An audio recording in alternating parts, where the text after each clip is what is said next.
Derivatives trading involves substantial risk of loss and is not suitable for all investors. Past performance is not necessarily indicative of future results. So stressful when the world's on fire. Good God. I can't look at this, guys.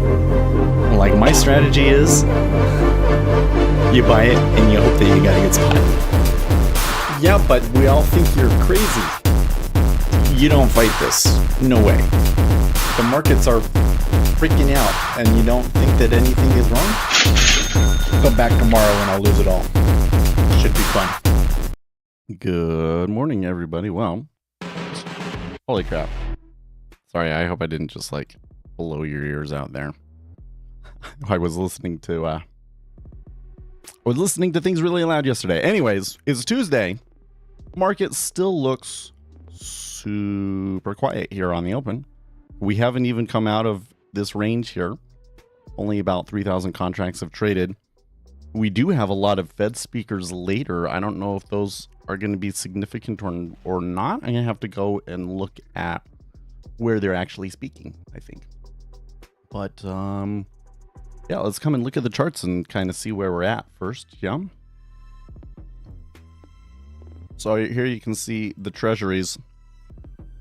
Pretty quiet yesterday. Pretty quiet overnight, but we did rise back up and kind of erase that initial down move that we had yesterday. So that just kind of leaves everything even. Nothing really happening in the spread either.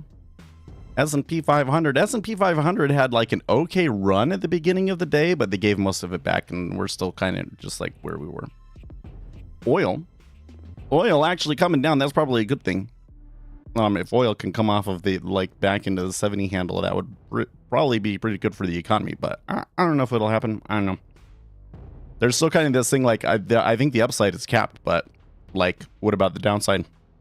Yeah, we may just stay in this range. Okay, gold and silver, well, they're on the upside a little bit. Those are kind of still looking pretty okay. Copper up a little bit there. And the Japanese yen, it's still just kind of going sideways. I don't know, man. I don't really feel like that the Japanese are getting their money's worth, but maybe we just need to give it time. Dollar around 104.5 still. And Bitcoin, looks like Bitcoin decided to ramp up a little bit overnight. Still within kind of the range, but that's a pretty good jump. Somebody bought it. So that's where we're at. Good morning, Octavius.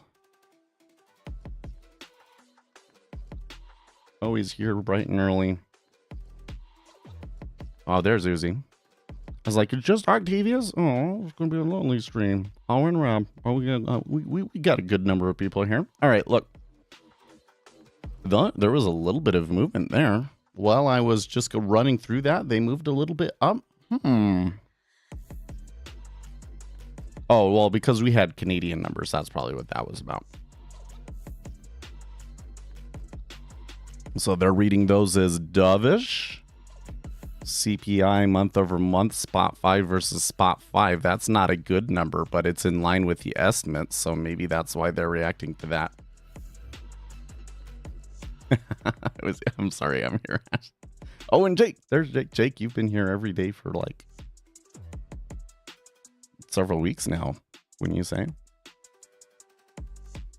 One of our most dedicated new followers. I got so much going on in my head, but like I'm still looking at the market here. Okay, so like we had the Canadian numbers. That's like a reason for them to move in the short term, but I don't really see a whole lot of flows coming in through today. Let's come and take some notes here.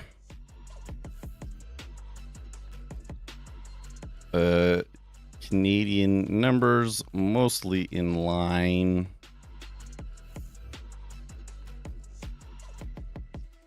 Lots of Fed speakers still in light econ part of month.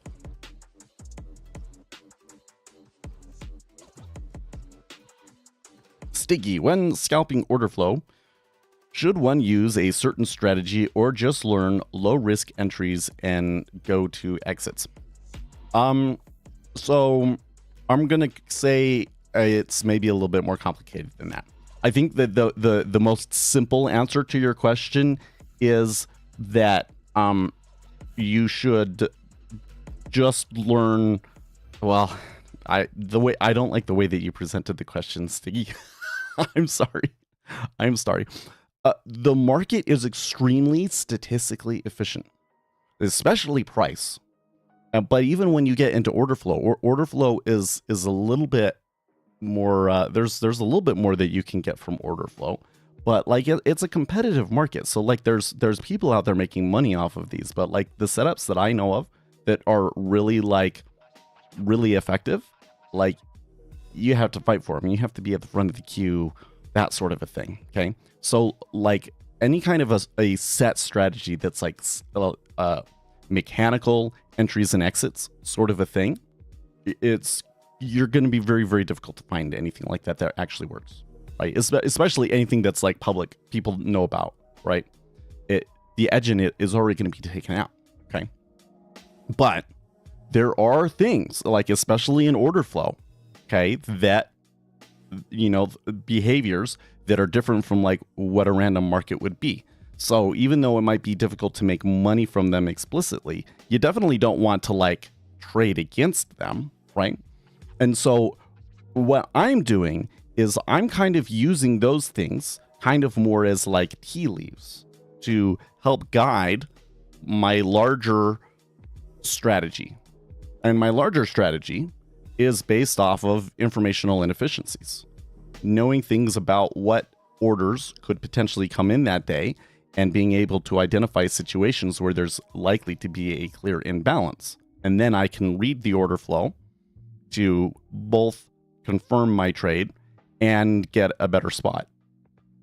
Okay. So, but when you are just starting out, it is very, very useful to do things like look for strict entries and exits. Okay. Not that they're not going to make you money. So like do them on sim, but it's useful. So the first thing is if you're doing order flow, there's a lot of places out there that will talk about drills. Drills are super useful. So like one of the drills is just try and catch a tick. Try and catch the edge and catch a tick. You hit it, and then maybe you just sold 05 half, and now there's a strong offer at 05 half, so you could break even. So now you're just sitting there hoping that somebody fills you at 05. Right, and that's catching the edge.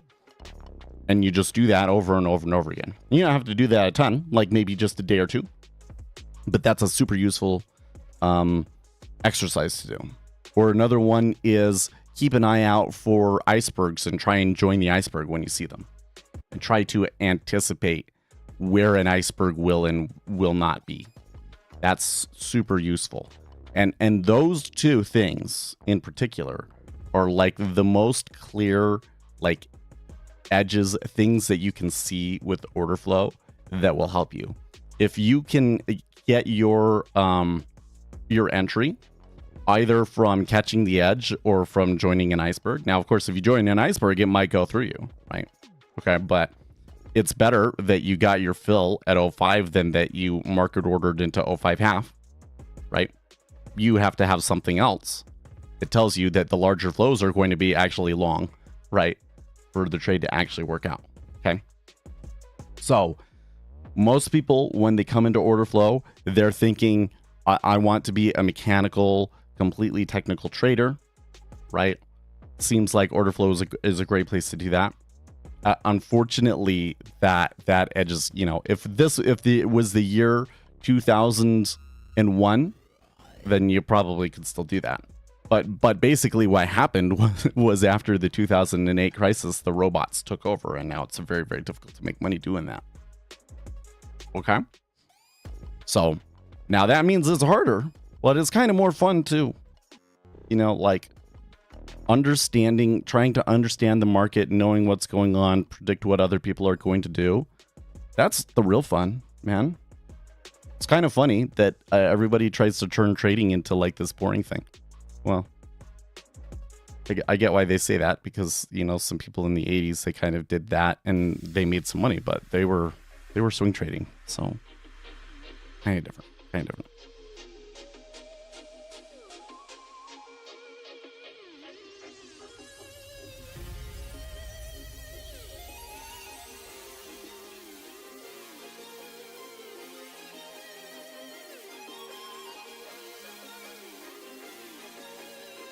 Anyways, I'm not getting any more a follow-up question from you, Stiggy, so I hope that was satisfactory answer.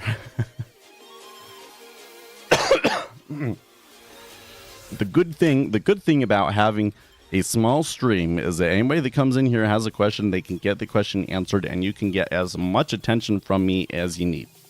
Sometimes we'll get into some conversation and I'll go off and I don't read every conversation, and then you just wait and ask your question again later.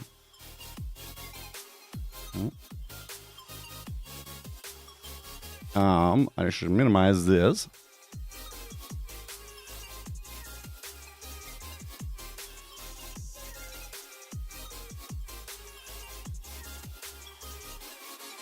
That cleared up a lot. I did not expect an answer as great as that on a live. Why not? This is like, we're the only ones here. No, we're not the only ones here. I could see where you would come, because like if there was like 100 other people watching this stream, then that would be a real problem, right? But there's 16, and it's like the same 16 guys that are here like literally every day, and I've kind of heard these answers before. So when there's a new person comes in and asks a question, we can totally give you as much attention as you need. I wish I had something. I really do. I wish I had something I could just give people. It would be like, here's this little piece of knowledge, and now because you have this piece of knowledge, you will be a profitable trader. I wish that's the way that it was. Maybe I need to get into, you know, have like a secondary YouTube channel where I talk about certain something, you know, do something, teach something where I can do that, where I can say, if you just know this one thing, and then you'll be successful at this venture, right? But trading is competitive.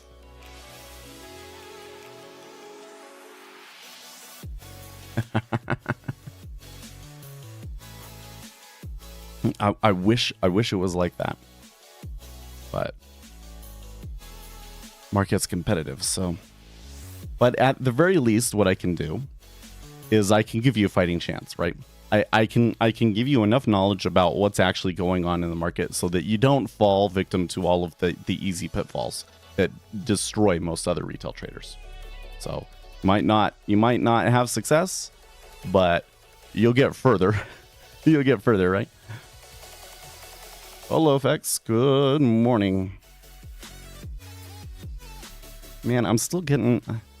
I hate it when I get like a runny nose, because it's like, I feel fine. I did my workout yesterday, felt great. But I'll still get this kind of like, you know, by the time I'm talking to you, it starts coming down and like plugs my nose up. I hate it.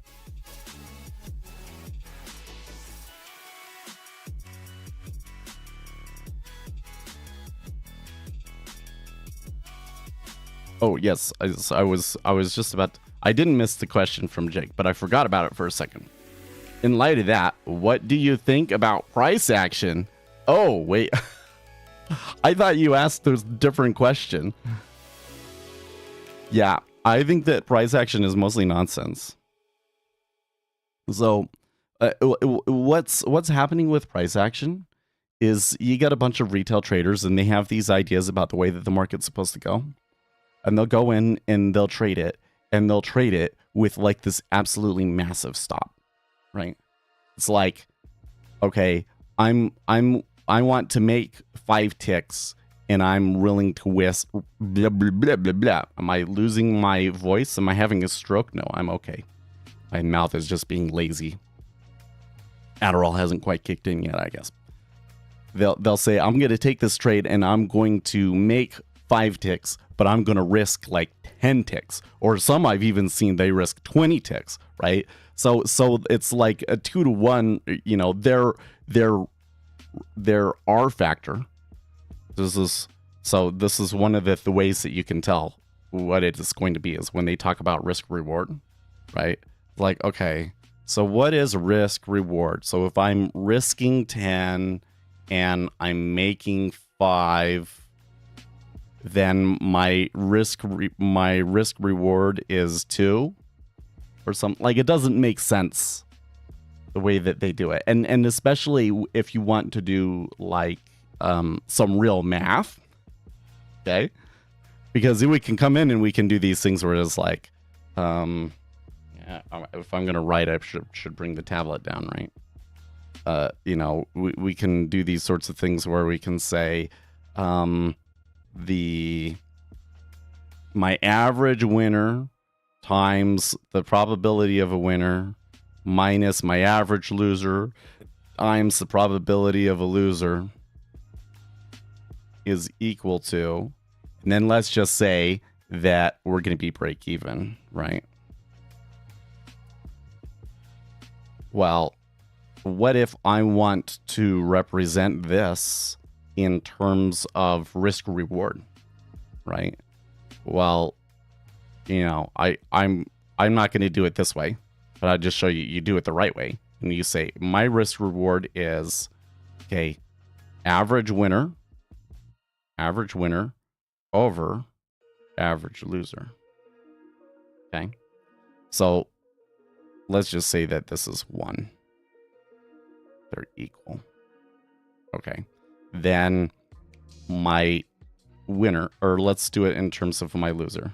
So here's my loser, and my win rate, instead of saying P of L, I'm going to say 1 minus P equals probability of a loser, right? So now I can do something like my average loser times R. Sorry, I said this is equal to 1. Let's say that it's R. Let's just leave it as a variable for now. Okay. So my average loser times R is equal to W. Okay. Times I'm kind of running out of room here. There we go. Times the probability of a win times my win rate. Okay. Minus my loser times 1 minus P. Right? And then we could say equals 0. We could make these equal to each other. Anyways, I don't want to go down through the whole math because I would have to like pull up my notes. But basically, the gist of it is that it ends up being it's going to be 1 over 1 plus R equals P. If you want it to be break even. Okay. So let's test that, shall we? If my win rate, if my R factor is 1, so my winners are equal to my losers, 1 over 1 plus 1 equals what? 1/2. 50%. Cool. My win rate is likely to be 50% if my winners and my losers are equal, right? What if my win rate is let's say my win rate or my R factor is 2. So my winners are twice my losers. Okay, win rate is 2. Then 1 over 1 plus 2 equals 33%. So if my winners are twice as big as my losers, then I only have to win 33% of the time. What if my R factor is 0.5? 0.5. So then 1 over 1.5. 1 divided by 1.5 is 6666666. Okay, so if my losers are twice as big as my winners, which is what most of these price action people are doing, then I'm going to get a win rate around six, these sixes. Now, when you actually watch these guys trade, you're actually going to find them getting win rates closer to 70 or 80%. And that is because there is streakiness in it. That is to say, like, they will win a ton of times in a row, and then they will lose a ton of times in a row. With me so far? So because of the R factor that they choose, they get a really high win rate. And most of the time, it appears that they're winning. And it doesn't, like, the math doesn't come full circle and come back to break even until you hit a losing streak. And in some of these cases, some of these people, if they get good enough at it, they can avoid that losing streak for like a year or two. Okay. So what happens is you have these guys, they're trading this kind of setup, and they're trading with risk reward, and they're winning most of the time. And then they say, see, like, I'm winning most of the time and I'm making money right now. That must mean that the setup works. But it has absolutely nothing to do with the setup. It's entirely their risk reward. And the risk reward is fooling them into thinking that it works. But when you actually backtest it over a long enough data set, you find out it doesn't work. It's just streaky. And so that's what's happening.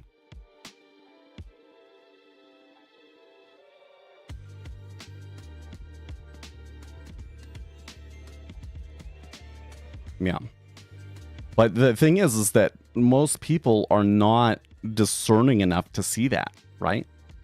So price action becomes extremely popular right now. Like straight up, price action is popular enough that what I would do is I would study their setups and look for a situation where you know they're going to be wrong. What I mean by that is, like, they come in and they see, so like, let's see if I can game out what a setup that they would do. One of the setups that they'll do is like, okay, it comes down for a new low. They call this the smart money concepts people call this one a liquidity grab. Okay. And then it's going to kind of bounce back up. And then there's going to be a higher low. And then they're going to cross above this. So they look at this pivot from before the move. And they say, if we get above this pivot, then I'm going to start looking for a long. And then somewhere in here, there's going to be a gap. So they wait for it to come back to the gap, and then they go long, and supposedly that should catch them some winner, right?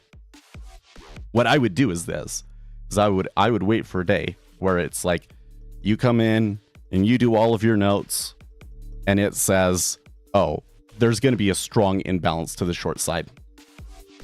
There's going to be a strong imbalance to the short side. So when you see this setup setting itself up and everything, and they're coming over in here and they're looking to take it long, right?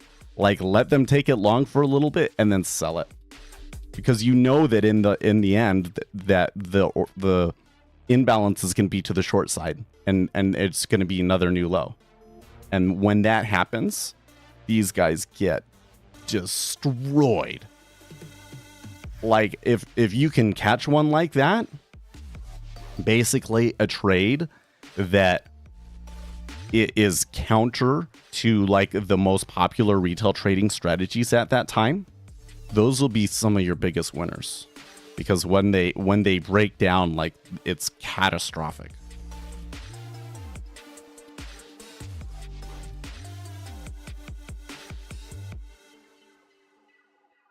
So in theory, they themselves aren't even trading price action, are they? At some points, many of them are essentially literally trading on risk. It has almost nothing to do with price, just risk. I don't know if I would use those words, because I mean, they believe that they're trading the price action, and they do have specific setups, right? Oh, excuse me. And there are people out there. Hold on, let me cough a little bit more.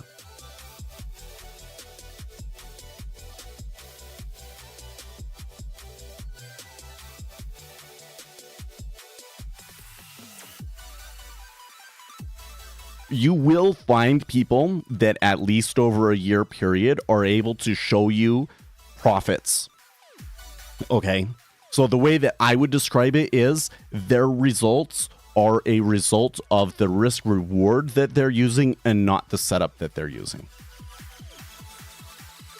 Because basically all that is required in order for a strategy like that to work is a range, right? You're just trying to find a range, and then you trade with that tight risk or that really generous risk reward.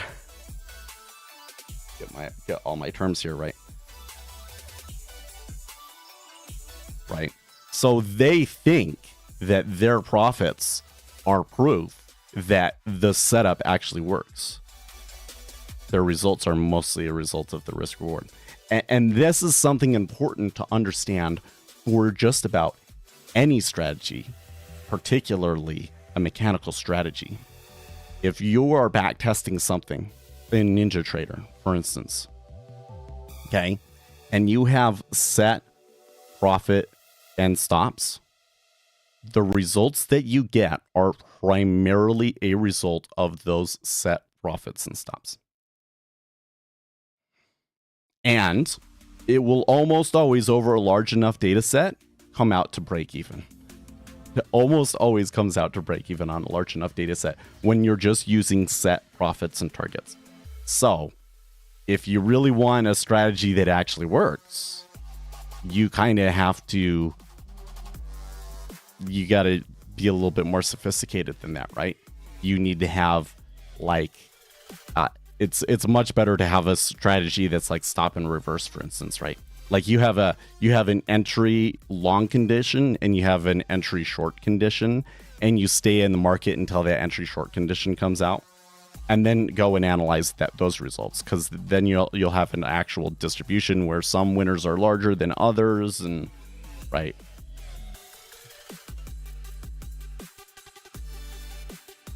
What about money management where you add size into winning streaks? So yeah, that's actually a good question. That's actually one that nobody's asked me before, but that we have back tested. So when you size up, essentially what that does is that just makes the numbers that you're looking at more extreme, right? It's like you would have had a little bit of a run. Like, let's say that your trading results were like this, right? Well, what it ends up doing is it ends up making it more like whoop, whoop, but like the end result is still the same, right? Now, if you have results that are like really consistently long, and then you do that, then it's just like this, and it's amazing, right? But that on its own doesn't seem to like, won't turn a losing strategy into a winning strategy or anything like that, right?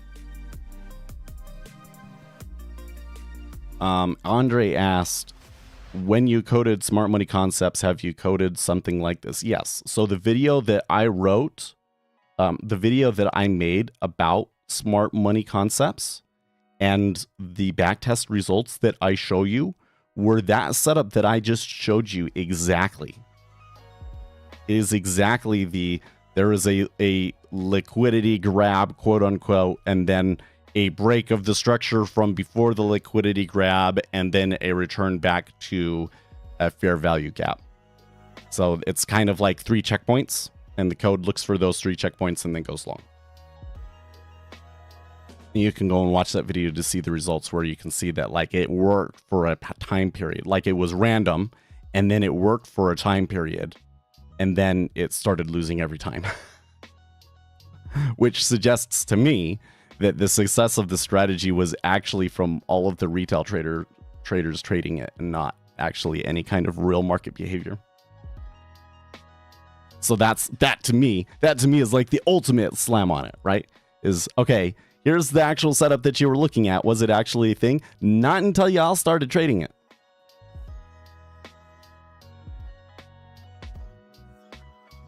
How is that different from hedging? Oh man. I wish Block I. sell. Oh, okay, that's weird. some sort of headline appears to have hit here. I'm not. Oh, you know what? I don't have. I think I need to reload. By. Okay, so this is from the Fed speaker's Bostic.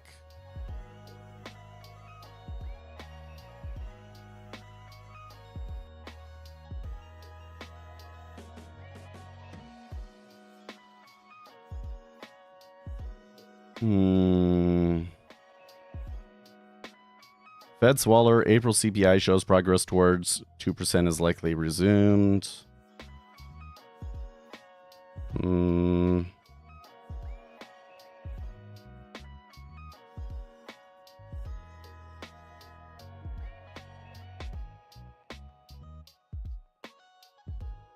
Wow, you had a bit of... Ooh, that hurts.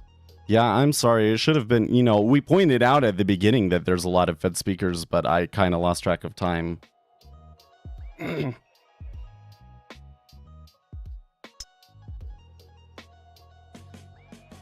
I'm listening to what they're saying in the news squawk. I'm getting a lot of comments out there, but I didn't hear anything explicitly hawkish from Waller. But it sounds like that the market is reading it as, well, Waller and Bostic, that they're reading it as hawkish. Let's see, here's Bostic. Though businesses are confident about the economy, they don't feel they have the same pricing power as even 6 months ago. I am not in a hurry to cut rates. I want to make sure that policy easing is unambiguous.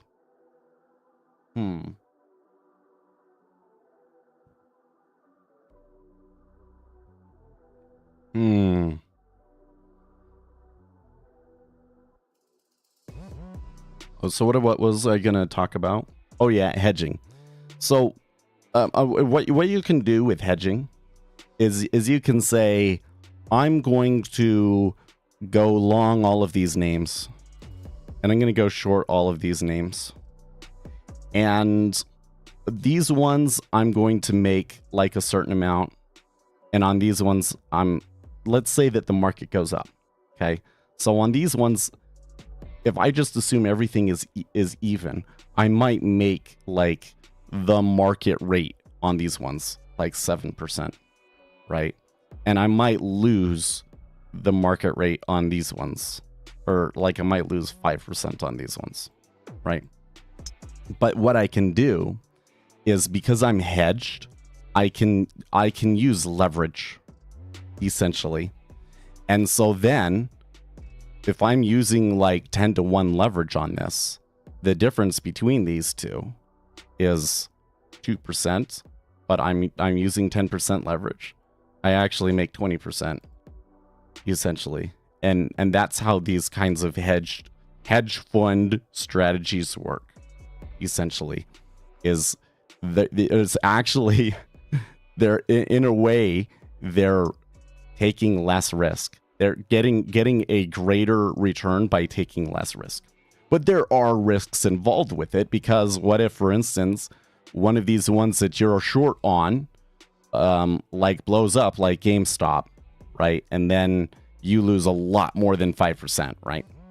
So there actually are risks and fat tails hidden inside of that. But that's like a way overgeneralized explanation. I wish I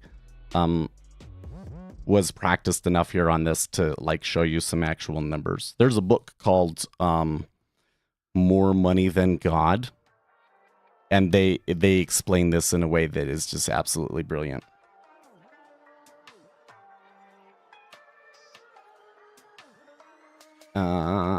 Let's see here.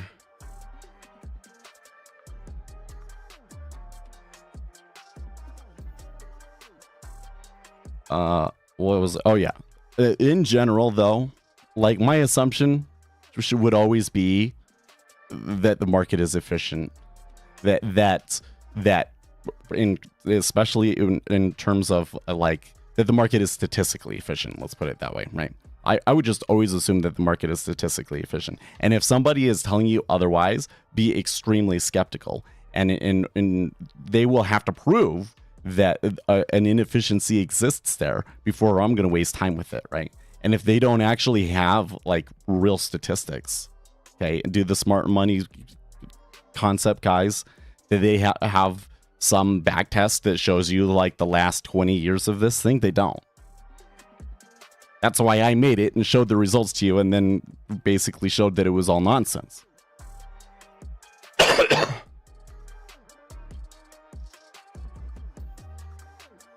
From most hedge funds I have listened to, a lot of them work on automated systems and a massive framework behind hedging. Well, that might be a little bit different because a lot of, well, so hedge funds, they do what I do. The strategy that, or sorry, they do what I just explained, not what I do. The strategy that I just explained is called long short. That's a long short hedge fund. So they go long the companies that they really like and they go short the companies that they don't like. And given if my picks were, if the market was efficient and there was nothing to my picks, I should still make money overall with the leverage. But then, because I actually am good at picking good stocks that go long and bad stocks that go short, then I make even more than that. And that's the way that long short works, right? In that world, though, there's also a lot of, like, for instance, what Citadel does, right? Because Citadel, they're market making in options. They're holding prices out that you can buy options from them with. And they just have ways of calculating the options that are much more effective and efficient than anybody else.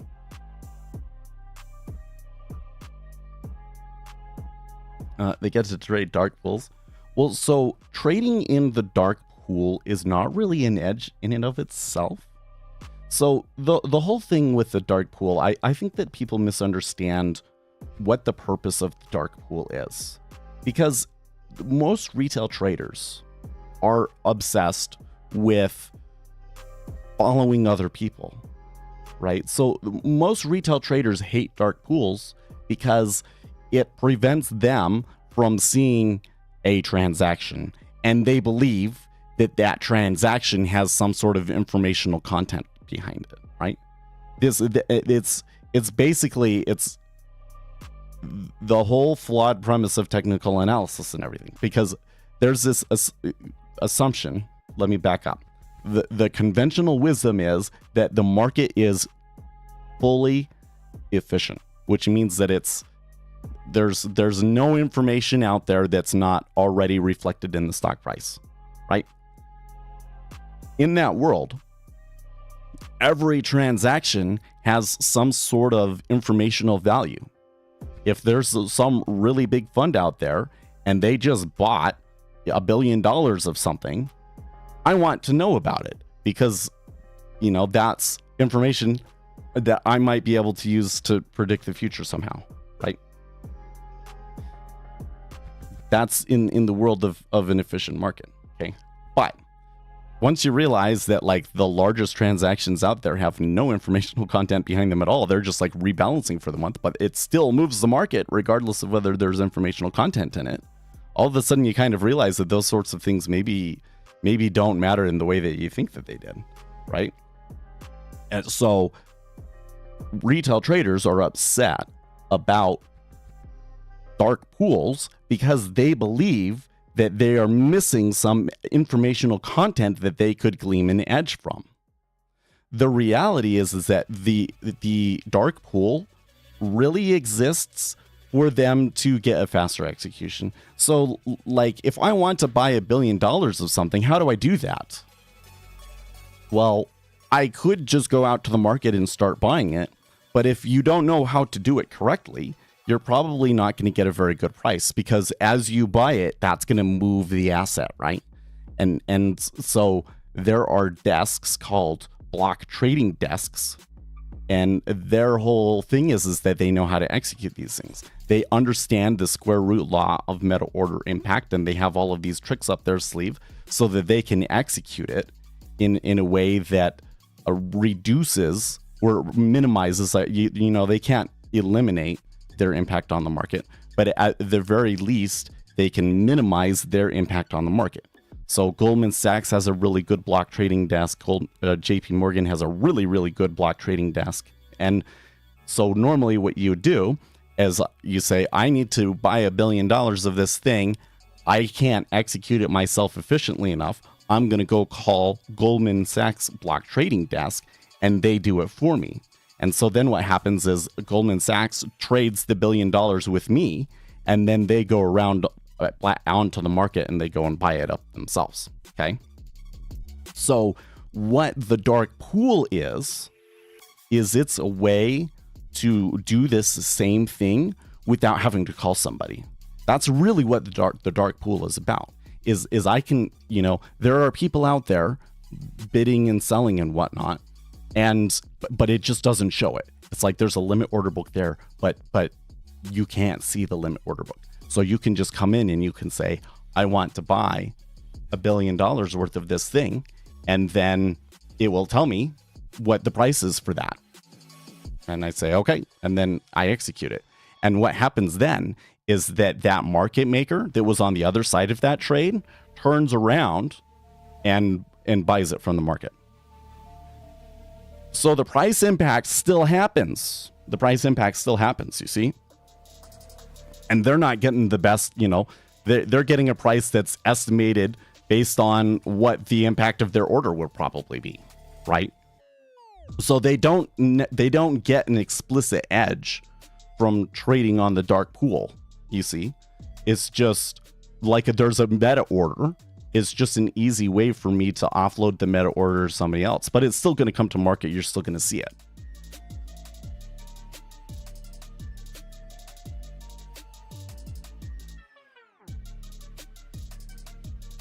Okay, thoughts on people like Jim Simmons and other institutions that are heavy on using HFT. So I believe, so I've done quite a bit of research on Jim Simmons. I think that where his edges were kind of shifted over time, but I think that originally it started out mostly as a momentum following strategy. So that's the first thing. So they started out momentum and then kind of branched out onto various HFT kinds of setups. And I think that their HFT kind of setups had a lot more to do with predicting flows, saying, we know based on this macroeconomic condition that we're going to see this asset move in this direction. And then they're able to look at all of the correlated assets and everything else and able to predict like second and third order impacts off of those, so that several days in advance they can kind of predict where they're going to see money go into and out of it. And I think that that's a lot of what they're doing at Renaissance Technologies. But I don't really actually know because I don't work for them, so there's no way to really know exactly what they're doing, right? Do you guys know how do I go back to the old YouTube? What are you talking about? Yeah, they have a lot of data. That's true. So one of the things that you'll notice that happens a lot with these guys is that they buy a lot of market data. And one of the things that you can do is you can buy the data from like the broker. So it's like not just like, oh, okay, here was the price and volume for the day. No. They want like who it was, right? They want data so that they can like slice into it and see, oh, okay, at the end of every month, this index fund rebalances its fund. And if I can calculate what their deposits and withdrawals that month were, I can predict what rebalancing they will have to do and front run that. Right? So then there's desks that front run block trades. Right? There was a scandal last year where there was a guy, he used to work for JP Morgan and was basically being given the inside track about certain large meta orders that were coming through because he was considered like a preferred client. There was a big scandal about it.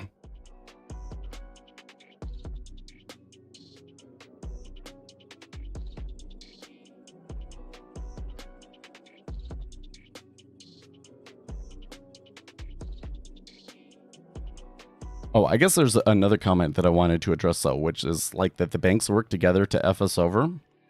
Here's the thing.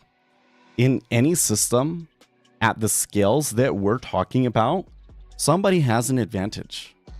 Like that's just systems. There's no, I really honestly don't believe that there is any truly perfectly efficient system. The best you can do is using your own discretion and experience to be able to know what to do in all instances. But there's always certain inefficiencies that you have to deal with and all of these sorts of things. Okay. So we want the market to be fair. Okay. Understand that fairness is an ideal that will never be perfectly attained. Right? As long as you have a system, somebody will have an advantage. And so it is contingent on you to understand what those advantages are and who has them. With the way that our market works, one of the really big advantages is being first. If you are at the front of the queue, that's an advantage. If you can put your orders out before everybody else, that's an advantage. Right? Watch a conversation with Renaissance Technologies Peter Brown. I don't know if I've heard that one. I don't know if I've watched that one.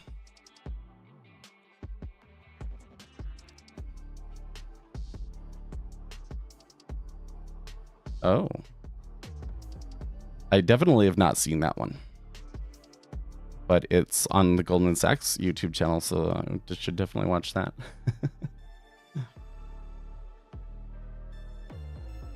I'm sure JP Morgan would never do something. Well, what they were doing is that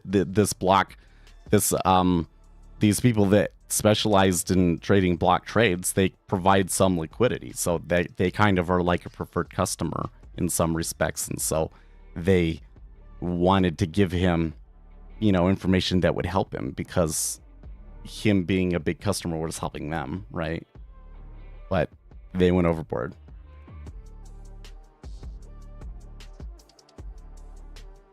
I'd be really careful to say like something like that is indicative of the company as a whole. I really don't think that it is. I think that Goldman Sachs and JP Morgan have the highest focus on integrity that you could possibly have in a company. But the reality is that in a world where money can be made through deception, there will be employees that use that deception. There's going to be a certain amount of it that despite the company's best efforts. But I can only say that they put more effort in teaching integrity and in pushing that than you can fathom. Like it's crazy.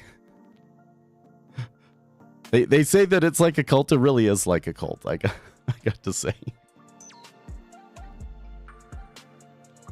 They get you dedicated to the mission in a way that no company can.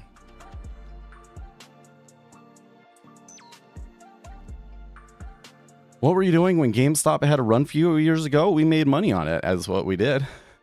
When that Monday came out, I had kind of been watching it going into the weekend. Kind of knew about it before it really blew up. Got in on the Monday. I think that I lost the best prices, but I did make money on it, and I got out. It's, and we were watching the GameStop thing last week too, but I'm really frustrated because I want more people to understand this stuff. I want more people to understand that the market's not efficient because everybody in society thinks that the market is efficient, and we keep making really stupid decisions based on that assumption. So the more people that understand that the market's not efficient, the better it is for society as a whole in the long run, right? But what's happening with GameStop is instead of it getting people more informed about how the markets work, it's just spreading more misinformation about the market. And so I find that whole situation really frustrating. A Roaring Kitty supposedly started the whole thing by tweeting out, and he tweeted a bunch, but it was all just a bunch of memes. Is it really even him still? Or did like somebody buy the account from him? Because I just can't imagine what's going through your head. You have that kind of a Twitter account and just tweeting about it like it was a game. It's so stupid. It's not empowering people. It's just, and all of these people, they are absolutely convinced that there's this giant conspiracy theory and everything, but there's not. Like, you can go and see what the short interest is on the stock, and it wasn't that high last week. That is, I do believe there was a point during the whole GameStop saga where they were short more shares than existed, but that was going to be a temporary situation that didn't last very long. Because the back offices will realize what's happening and cover it, right?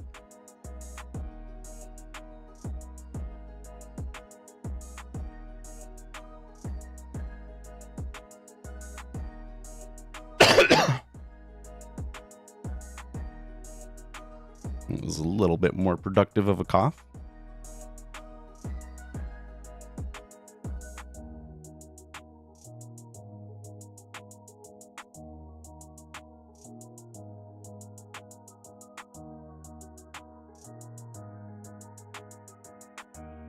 Well, I tell you what, now that the market has kind of calmed down from all of those Fed speakers and everything, I find this a little bit jarring and confusing. I didn't see anything in the comments that really seemed big to me. I don't know. Let's go browse around a little bit. I am seeing Nick Timrose here. Waller addressed the critique that the Fed is overly data dependent. This doesn't make sense to me given how little the SEP has changed over the last 12 months. The terminal rate projection was consistently around 5.1 to 5.6. Okay. But anyways, they sold it down pretty hard and now they're right back up there at the high. So actually it looks like they breached the high by 2 ticks. The high before was 07.5. If the market was truly efficient, wouldn't no one really make money at all? Yeah, that's true. That's true. Well, but I kind of think that that's what the efficient market hypothesis people posit. But there's this thing about like, is it a strong form or weak form, etc., etc. Because the thing is that momentum in particular has been a profitable strategy that has been known for a long, long time, right? There are a number of profitable strategies. So the efficient market, sycophants, they kind of have their ways of going around that. They're like, well, you can't beat the market by knowing more than other people, but you can ride these trends or something like that, right? But once I think that kind of started to become a stretch when people like Renaissance Technology came along. Because, okay, yeah, maybe they were doing momentum at the very beginning, but that's not what they're doing now.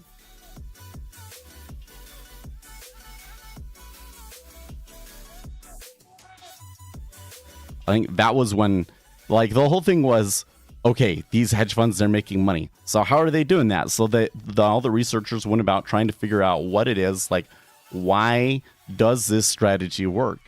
And when they started to understand why those strategies worked, the result was, oh, this is not just like some aberration that like, oh, this one, market is efficient, but this one thing kind of works sort of yada, yada, yada. No, it was like once they dived down into it, they realized that there was deep structural inefficiencies built at the very basis of the market that caused these things to happen.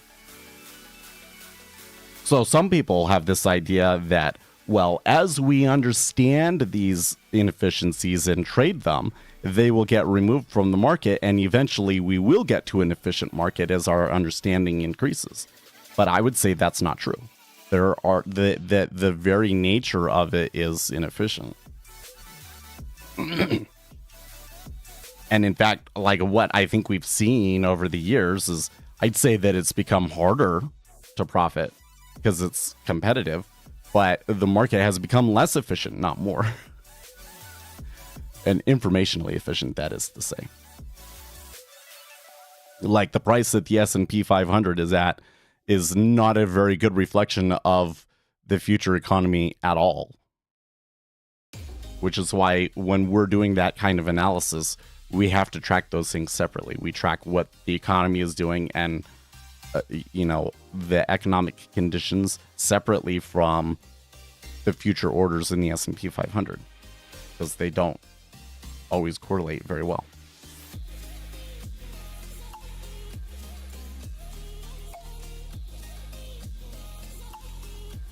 Normally, with more volume, the market should be more efficient, but a lot of the time, with the increase in volume, we see high imbalances. Yeah, well, there's more volatility than would be justified by, if it's an efficient market, there shouldn't be so much volatility, right?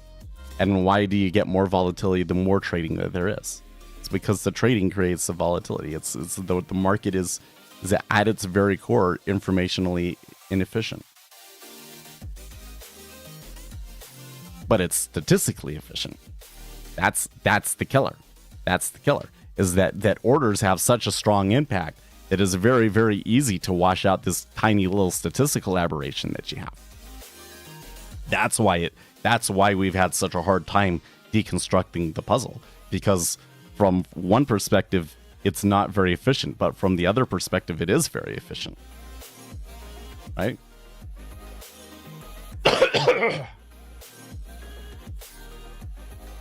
Waller says the probability of a recession seems to have disappeared.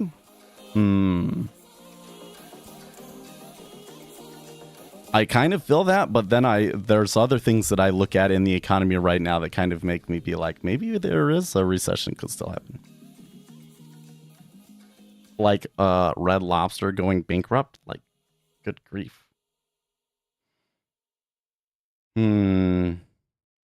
Well, that was another new high, but again, I'm not sure I follow why. I'm not sure I see the trade for it, but like where it can go from here. Oh, it wasn't just the shrimp sale. Well, what it looks to me happened was that the company was doing poorly and the hedge funds wanted out, and so they pulled a little bit of balance sheet kind of trickery for them to get their money back out of it and basically leave the company with nothing, hence why it's going into bankruptcy.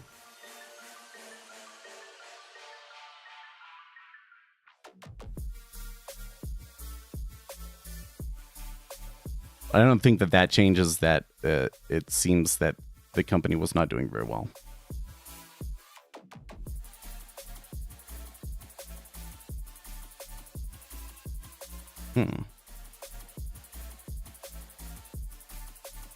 Because before I came in here on the stream, I was watching a TikTok that was talking about it, and they said that they had like $10 billion in debt. Like, what? That's so crazy, man. The money, man, sometimes the money just like really wakes me out.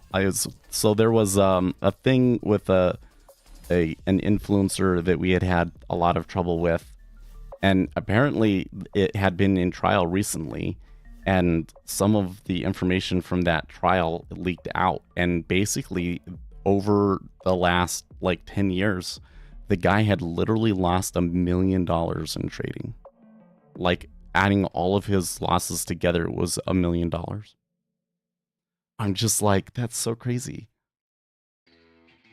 Don't just give that money to me. I will lose it slower. Well, $1 million, I could trade $1 million for like 1 million years. That's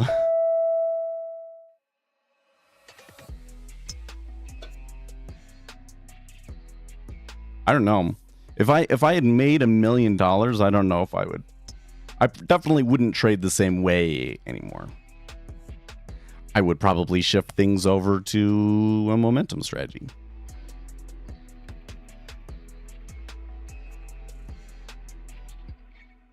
They apparently had 3 suppliers of shrimp, and one of the suppliers is who bought or helped them buy or something, which helped ruin them. Then the one company of shrimp supplier told the other 2 to screw off.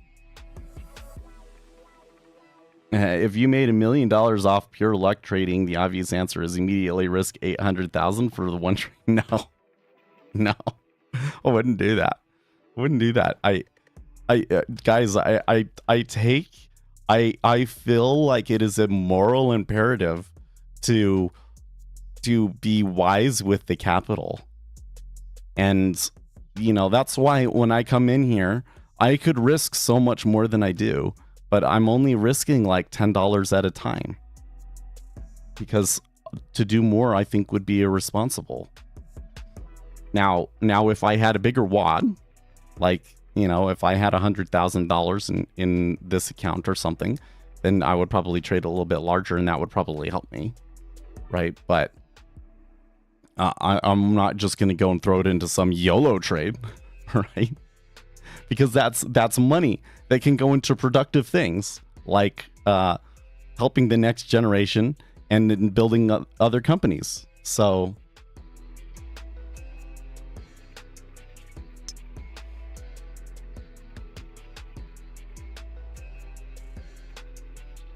But to you've got a real problem if you've lost, you know, $1 million from your trading. Of course, he never had $1 million all at once. But Octavius is long. I mean, it's definitely like with the way that the flows have been going, you have to go long. I don't understand why what just happened there is a long.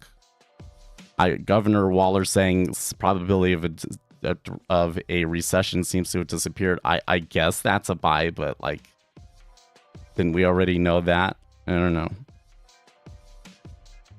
I'm a little bit, let's say, I'm a little bit cautious about this one because they can overreact to what they say sometimes.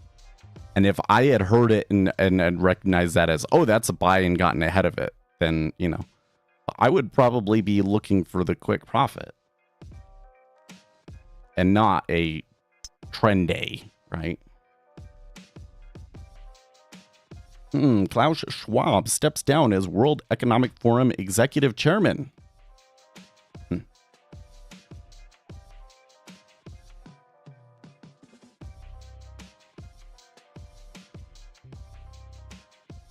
Have the argument against the Michael Saylor.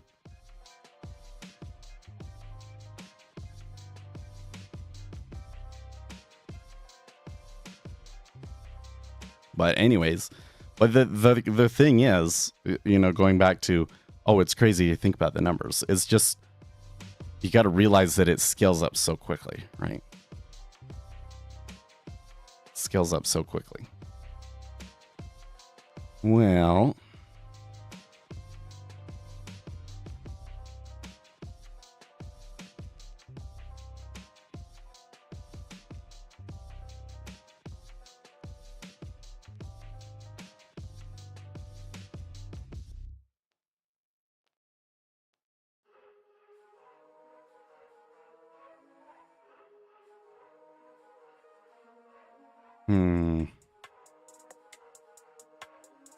I should add that the flows seem a little bit inconclusive. The flows seem a little bit inconclusive. So there was an initial sell, there was an initial buy, there was a further buy on the new highs, and now it's coming, the cumulative delta is coming back to where it was. Spread did flatten a little bit though. So that to me is not something that's, you know, I want to see slow and steady change in cumulative delta, not right? So that's not no trade for me. No way for me to really tell what it's going to do from here. Although I would always kind of err on the side of, well, we just breached the highs, that they'll continue to go, right?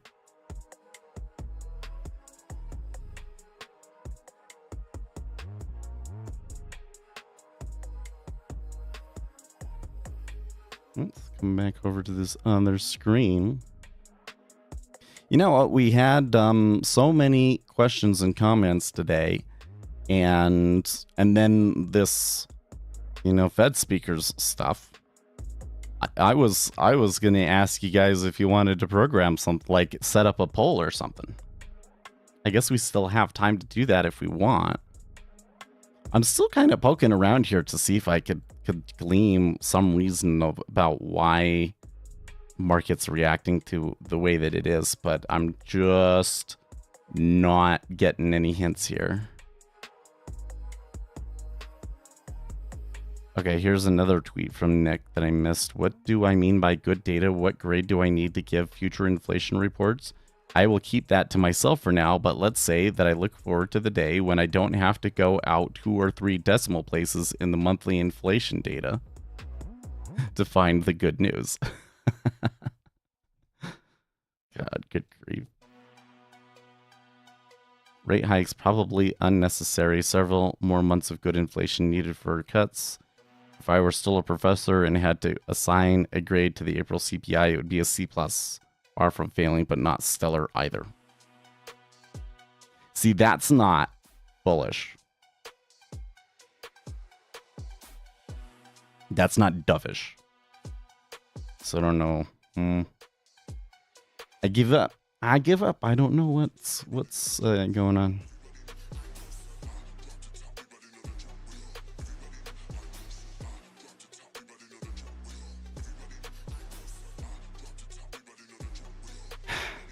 Somebody in Discord is posting a conspiracy theory that in some of the most recent videos we've seen of Joe Biden, that they are using AI to like give him a facelift or things like that.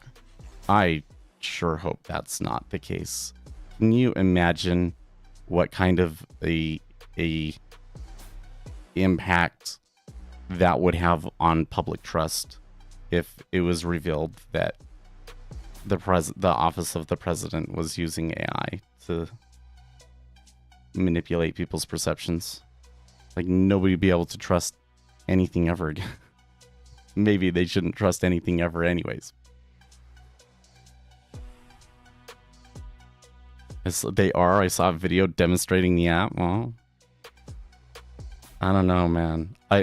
There is kind of this fuzzy zone where it's like, okay, so like if I post on TikTok and TikTok has like the retouch that will kind of like get rid of darkness under your eyes and things like that. Is that okay? Versus, I don't know. But I kind of feel like that the president should not use any of that. Like, jeez, not normal to not blink for 2 minutes. Man. But especially if they're using AI to just like completely generate footage or something, then that would be like a huge like that would I think have is the word deleterious? I don't know, like the impact on democracy and the country as a whole would be just irrecoverable, I think. You would just obliterate trust. What little trust is left, you know? Oh, well, imagine living in democracy. Well, we do have a republic, but...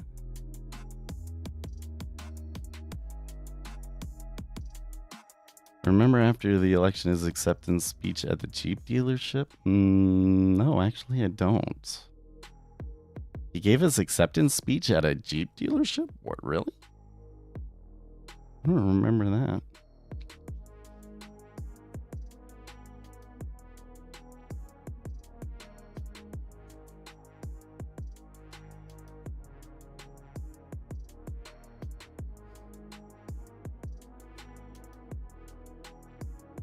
Oh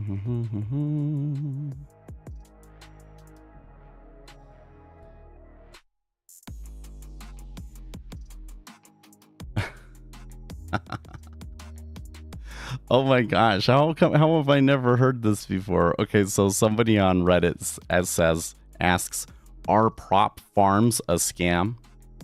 Right? They're not prop firms, they're prop farms. Love it. I love it. Oh, here we go. Here's another. How long did it take you to become profitable? About 2 months, most people. That's what they're gonna say.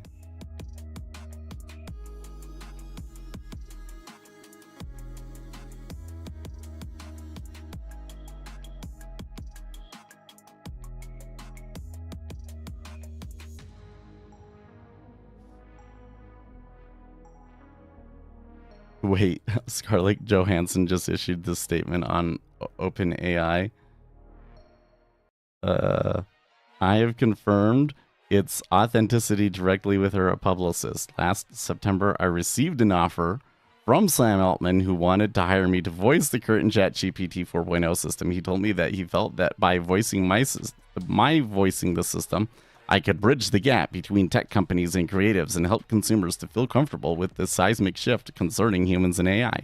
He said he felt that my voice would be comforting to people. After much consideration and for personal reasons, I declined the offer.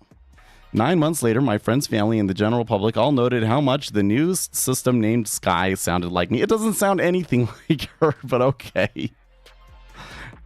When I heard the release demo, I was shocked, angered, and in disbelief that Mr. Altman would pursue a voice that sounded so eerily similar to mine that my closest friends and news outlets could not tell the difference.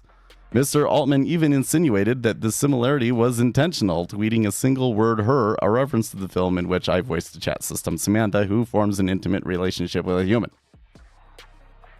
2 days before the ChatGPT 4 demo was released, Mr. Altman contacted my agent asking me to reconsider before we could connect. The system was out there. As a result of their actions, I was forced to hire legal counsel who wrote 2 letters to Mr. Altman and OpenAI setting out what they could have done and asking them to detail the exact process by which they created the Sky Voice. Consequently, OpenAI reluctantly agreed to take down the Sky Voice in a time when we're all grappling with deepfakes and the protection of our own likeness, our own work, and our own identities. I believe these are questions that deserve clarity. I look forward to the resolution in the form of transparency and the passage of appropriate legislation to help ensure that individual rights are protected. Yeah, there should be legislation that, like, the president can't use deepfakes.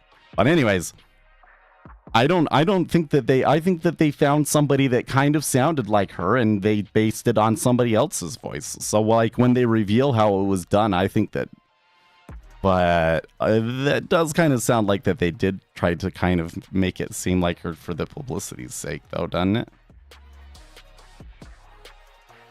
You know what, though? I'm getting a little bit fed up with the AIs. I'm getting a little bit fed up with OpenAI in particular, because everybody has these fantastical ideas about, like, what AIs are going to do in the future. And then that leads them to these fantastical ideas about what AI can do right now. And so I'm constantly seeing all of these people online and so forth, making all of these claims about, well, you could do this and you could, why don't you do this and do this? And it's like, if you would actually use the tools, you would understand that there's, like, very significant roadblocks to creating the system that you're talking about. Like a big one that I think is really limiting the use cases with OpenAI right now is live data.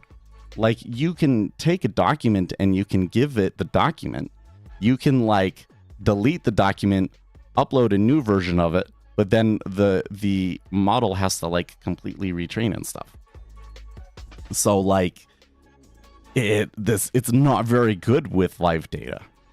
And for the custom GPTs, you can only do it through their interface. For the assistant ones, that you can use the API to upload things.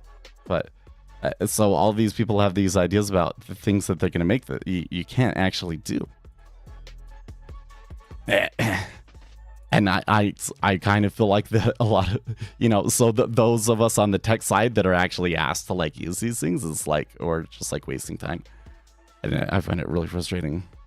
And meanwhile, there's real powerful AIs that like, okay, if you go and you create your own data pipeline and you implement the correct models to accomplish this very specific things that you want to do, you can do very, very powerful things. And we're like wasting all of our time with chatbots. It's just I hate it. But I wonder when we will get that system so that I can actually talk real time to the AI. That will be cool.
This guy that was like our prop firm's a scam.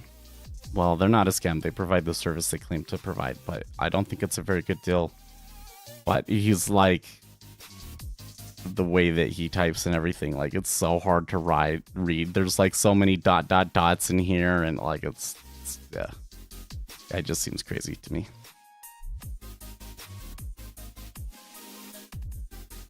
So let's see what people think about Scarlett Johansson and OpenAI here. So they did pull Sky to prevent lawsuits. So is this like why I can't have my AI be a white woman? I'm sorry, but I'm pretty sure that all artificial intelligences are actually white women at their heart. I could be wrong, but I want my AI to sound like a white woman. I don't know about you.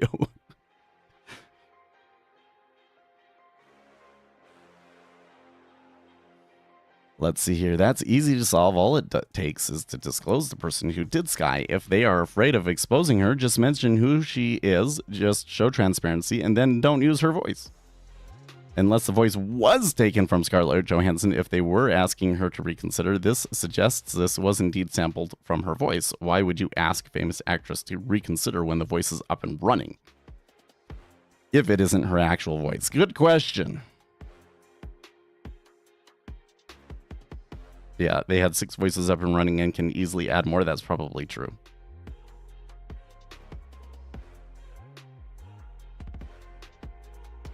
Probably true. I don't think that it is based on Scarlett Johansson's voice, but...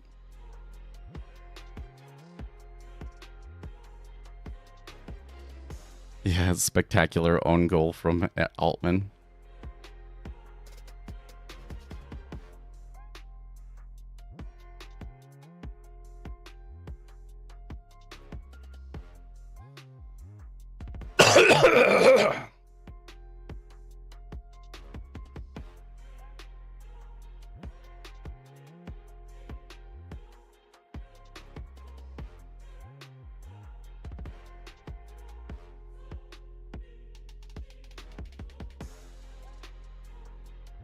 That was a good cough right there.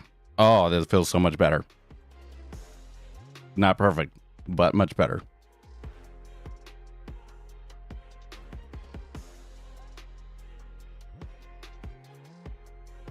Sam Altman seems to have entered the obsess over the stupidest stuff phase of entrepreneurship.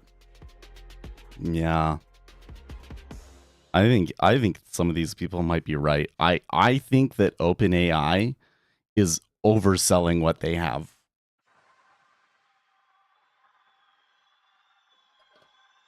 I personally have some serious issues with the way that this thing works. Are you guys interested in this? You want me to show you what I'm talking about? Should we make our own GPT? Let's see if I can make my own GPT here. I've convinced myself to do it here. Okay, so chat.openai.com. And then I move to my personal account over here. Can I over here make customize ChatGPT?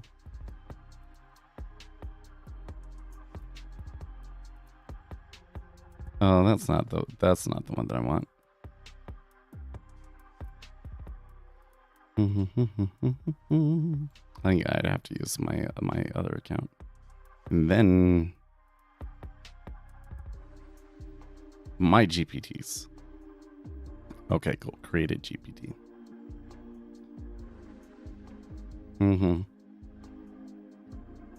Okay, what would you like to make? I would like to make a chat GPT that pretends to be me, Speculator Seth, a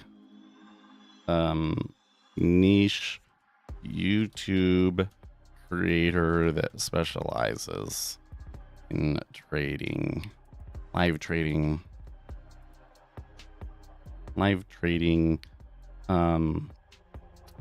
treasury futures.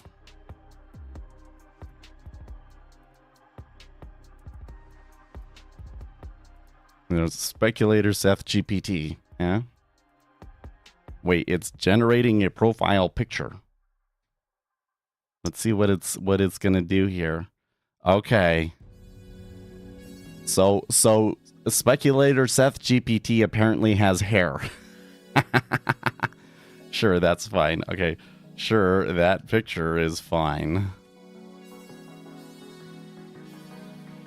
Okay. Okay, so what should be emphasized or avoided in the responses? You should emphasize that markets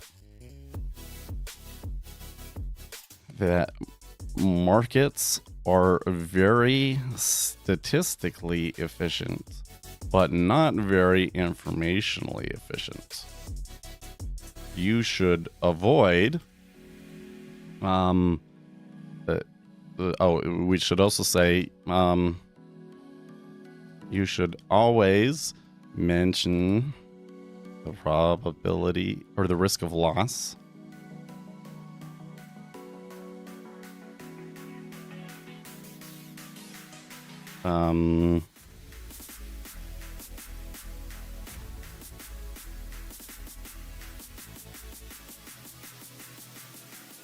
About the possibility of profits. And then the last thing that we need to say is you should never make any claims. You should never make any performance claims and back up all of your claims with research rather than trying to claim yourself as an authority. Your own authority. Let's do it like that.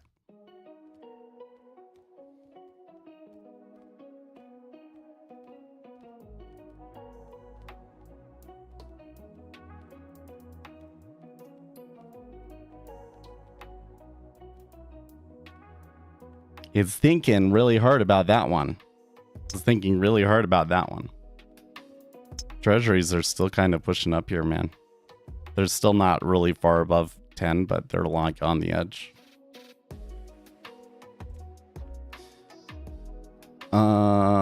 Next, how would you like ChatGPT to interact with users? Should it ask for clarification when needed or fill in missing details itself?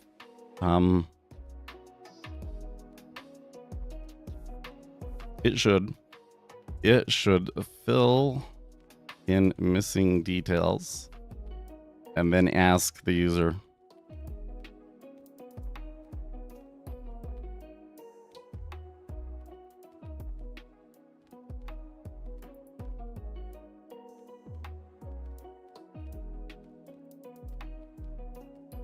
Because that's what I do, is I'm always like, I give the answer and then I'm like, does that make sense? Did that give you what you wanted? Right? That's the way that I do it.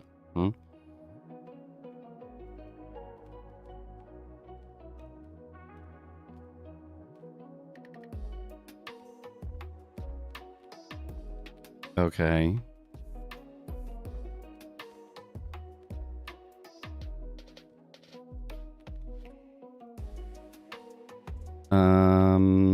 Let's upload our little thing. Do I still have it? Oh, that was this picture. We're trying to figure out what color my wife's eyes are, and they're like green, but like only barely green. Okay, let's see here.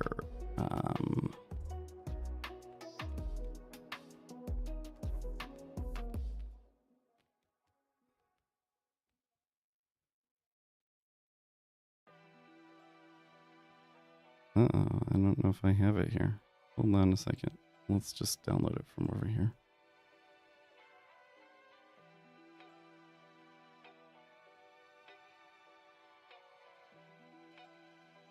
How do you want the GPT to talk? Should it be casual? Okay, yeah, that one is... how do I explain that to this?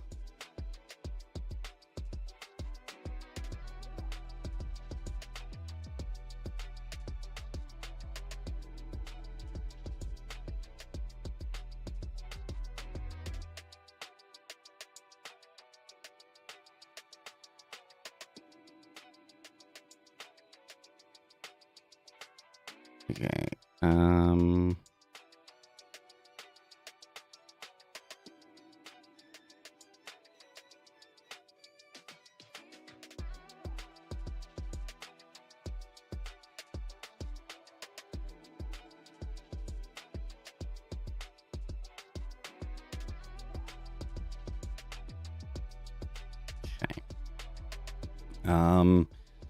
you should be very relaxed.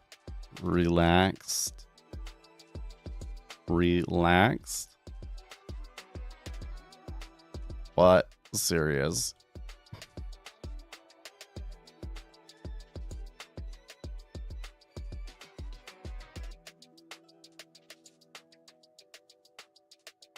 Have it always mention hit that like button and subscribe. But I never do that, so that's the...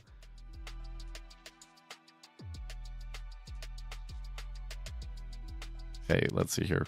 Use this PDF document as a guide for knowledge. Upload from computer. Now I find it over here.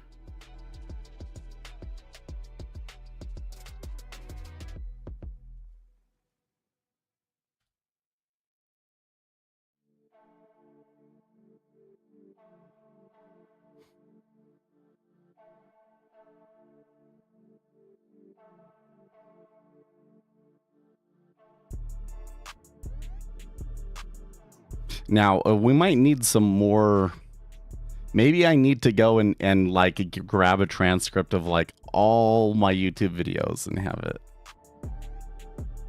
It seems there's an issue with integrating the PDF reference into the context. I'll ensure GPT uses insights from the document without directly specifying it. Let's try refining the context again. Here's the refined context without mentioning the PDF directly. This GPT will act as speculators at the niche YouTube creator specializing in live trading treasury futures. It will provide insight, strategies, and educational content related to treasury futures trading. The GPT should mimic speculator Seth's tone and style, offering friendly, engaging, and informative responses. It should help users understand trading concepts, provide market analysis, and share personal trading experiences while emphasizing risk management and responsible trading practices. I mean, it's doing pretty good. It got it pretty good. Emphasize that markets are statistically efficient but not very informationally efficient. Always mention the risk of loss when discussing the possibility of profits. Never make any performance claims and back up all statements with research rather than personal authority. The GPT should fill in missing details and then ask the user for clarification after giving an initial answer. It should talk in a very relaxed but yes. Yes, that's good.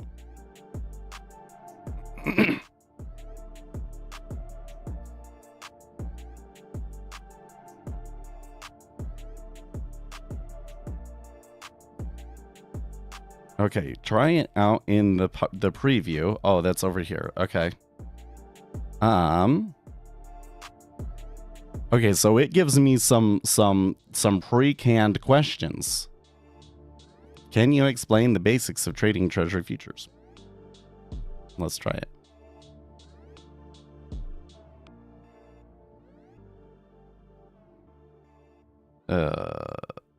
It's like not working very well. Okay. Trading treasury futures is a sophisticated yet accessible way to engage in the bond market. Here are the basics you need to know. Treasury futures are standardized contracts traded on exchanges like the CBOT, representing a commitment to buy or sell treasury bond or note at a future date. There's a bunch of the market mechanics, interest rates. I don't even want to read this. This is just stupid. This is not like what I would say at all. Okay, interest rates, economic data, Federal Reserve policy. Cool. And then it says, oh, okay, that's silly. Order types, market, limit orders, risk management.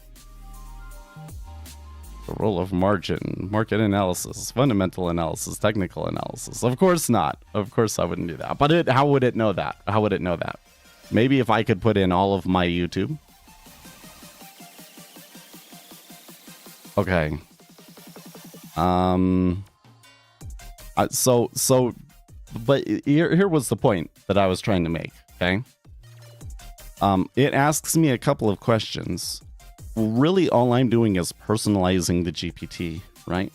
I'm telling it, like, my preferences in, like, its tone and, like, certain things that I want it to bring up all of the time, right? And I can, like, refine this. I can, you know, as it gives me responses, I can, like, rate the responses and stuff, I think.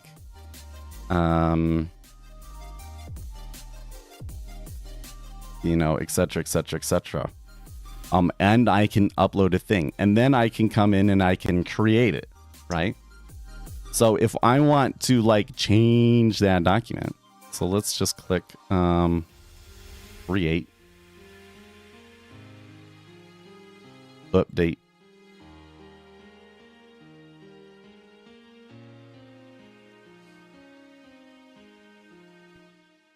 Okay. I can always upload more documents. But the more documents that I upload, it's slower. And I have to come into this interface and do it. So, like, if I want something that, like, gives me live information about a system, can't do that. Because it has to be exported to a PDF, and then I have to do it manually. Right? So just think about that one limitation. And realize how massive of a limitation that is. Right? Like, can we make something that's totally like me? I don't know. Let's try taking it a little bit further. Shall we try taking it a little bit further?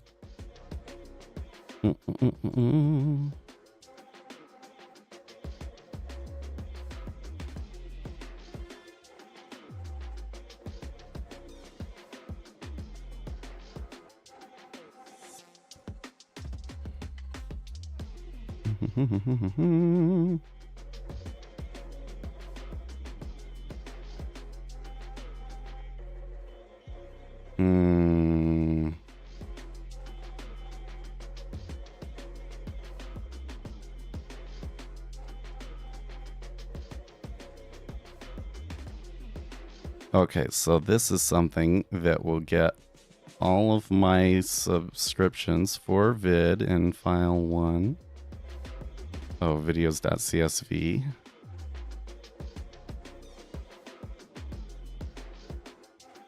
And it changes the descriptions.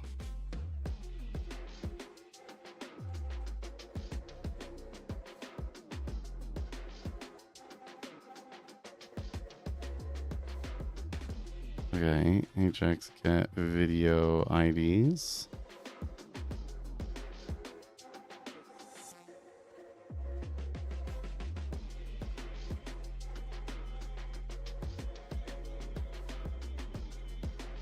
Okay.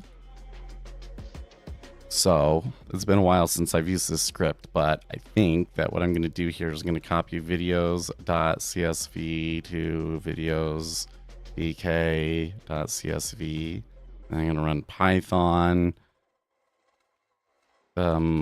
get video IDs.py. Ah, that's right. Oh, it doesn't have it set up. Okay.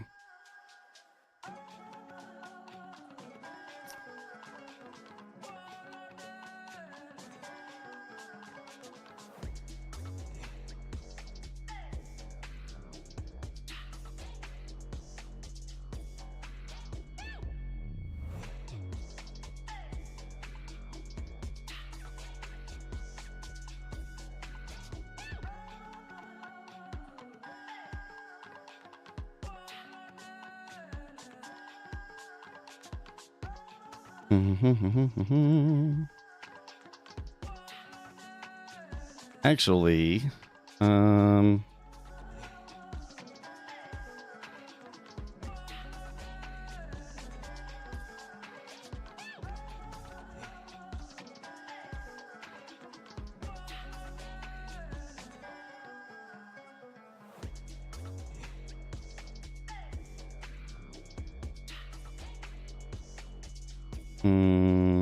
wait, what? I thought that I had that, that one fixed. It must be somewhere else.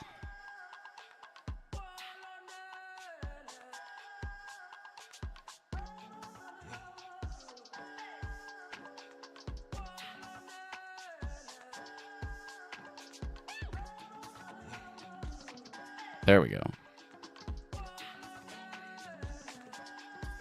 Oh, okay. It was just, I kind of forgot the format. Let's try this.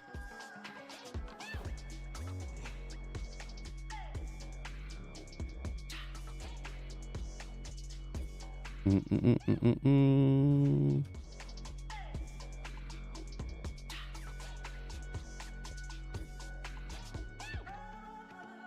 think that one I don't need.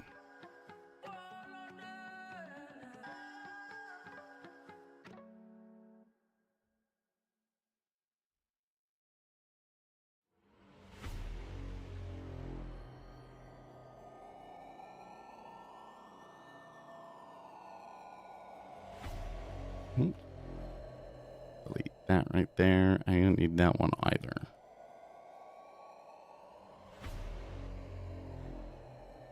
Okay.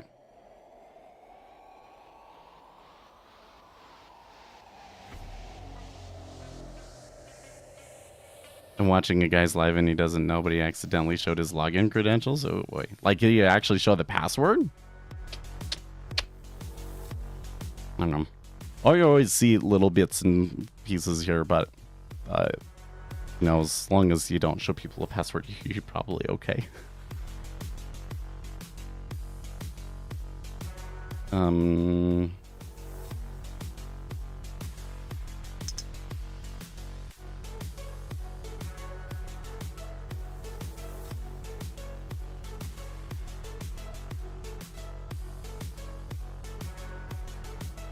No, that's not what it is. Okay.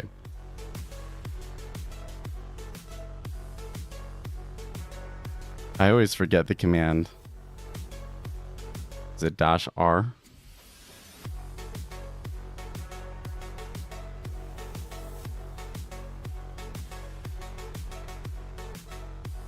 pip install dash r requirements.txt. Now it's probably going to complain that I need a nope pickle. Okay.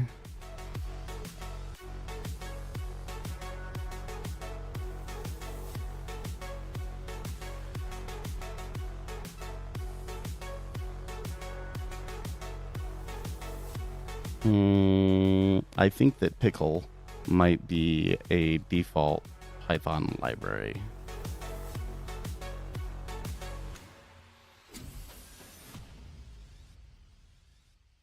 Okay, so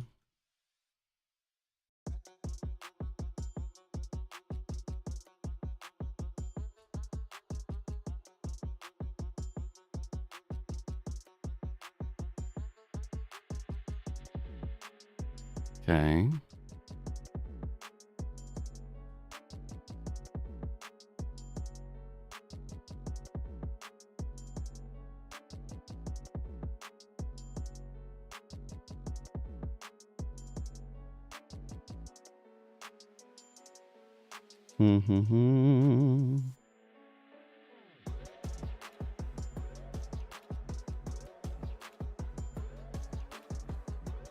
Google API Python Flint.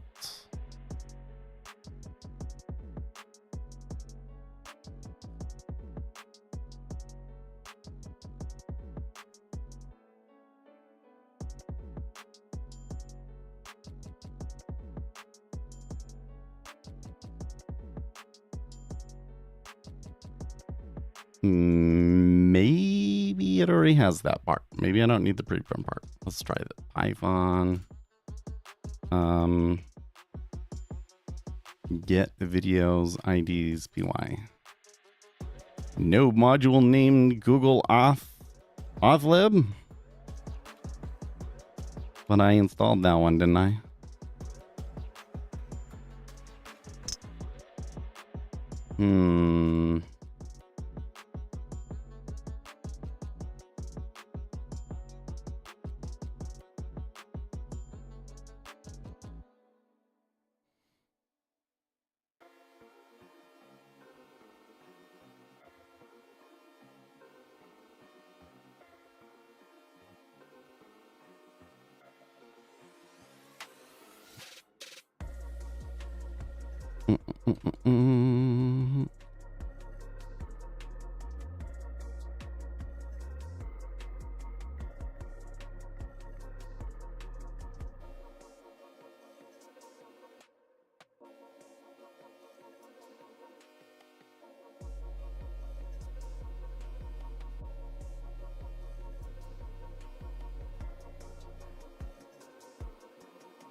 That's a little bit better.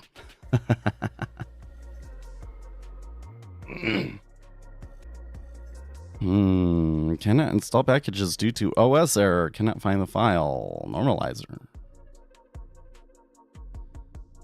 Oh, Python. Why do you vex me in this way?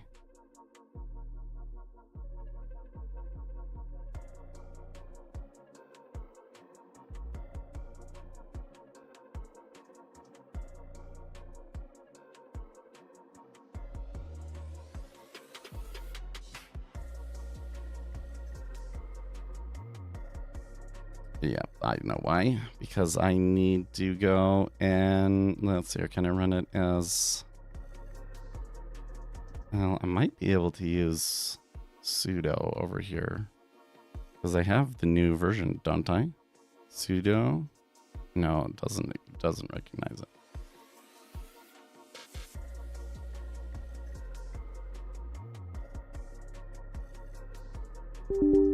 Run PowerShell as administrator.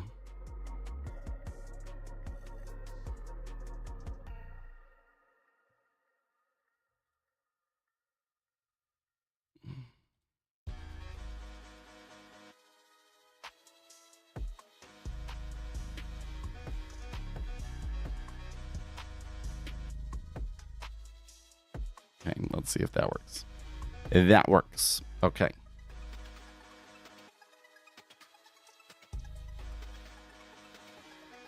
Da-da-da. It doesn't see the client secret?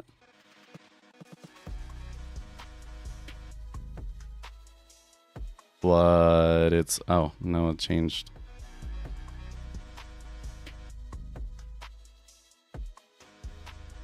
Why is the name so crazy? CP...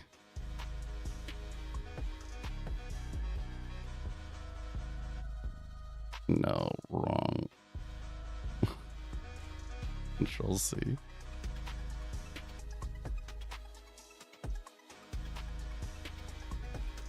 There we go.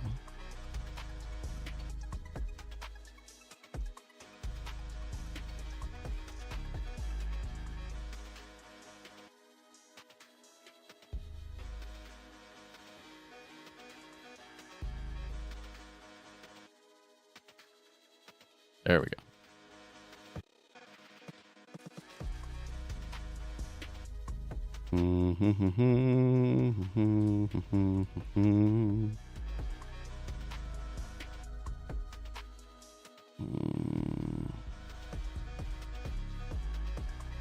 Oh, right here.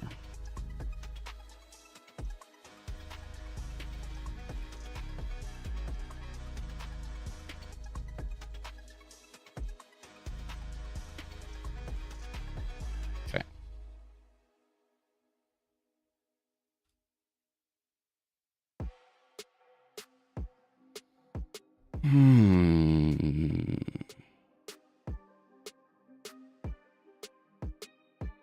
Installed app flow has no attribute run console.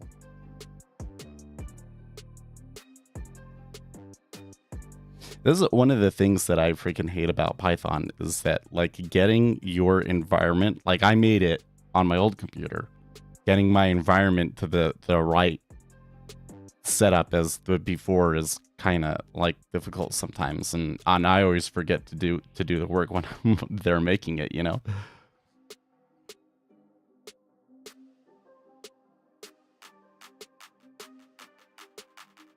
Let's see if this error message pops up anything.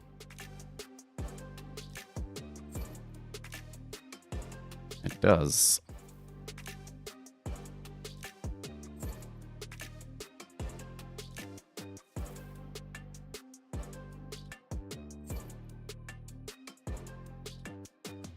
Oh, looks like it's because I'm using an older version of it.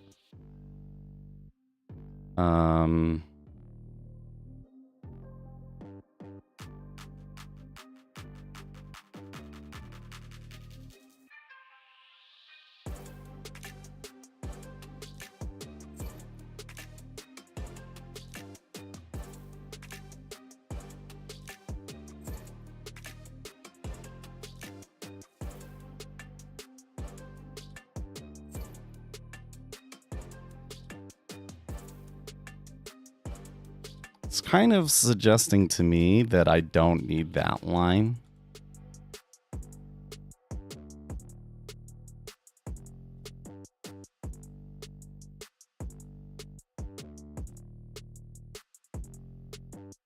Okay, fine.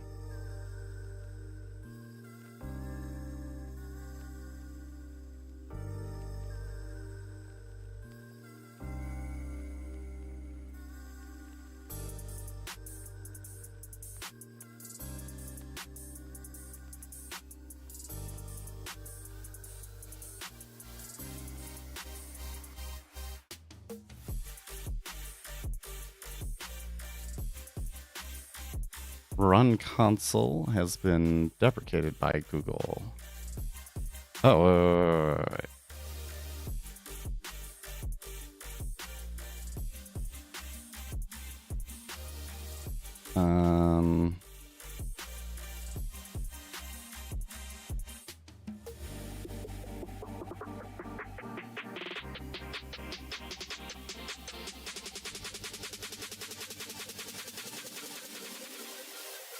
Yeah, this right here. Oops. Change this to flow dot run local server.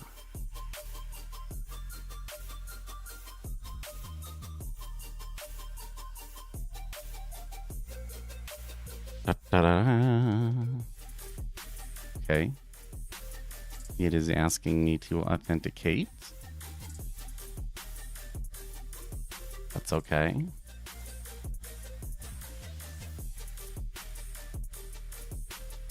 Okay.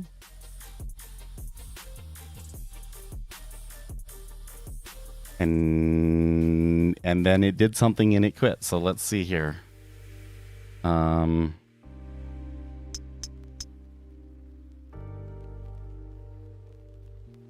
That videos.csv did not exist before, did it? Oh, it did. ls-la. Come on. There we go. Oh, come on. I'll open it up this way.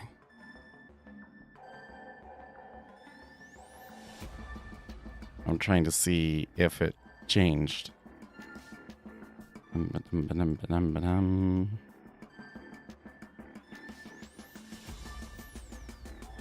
It did. 821. Okay. So, we got all of the videos.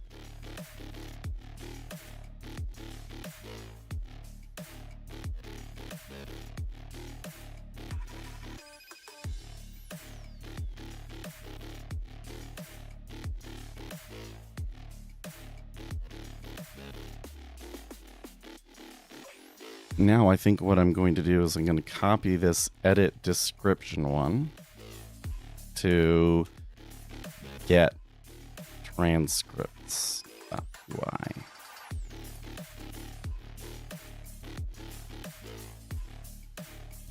Okay.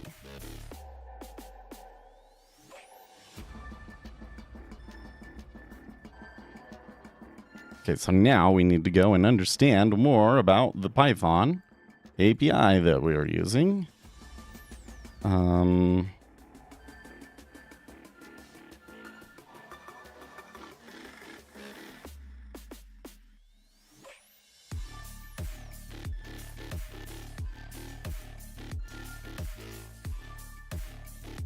Gets this link right here.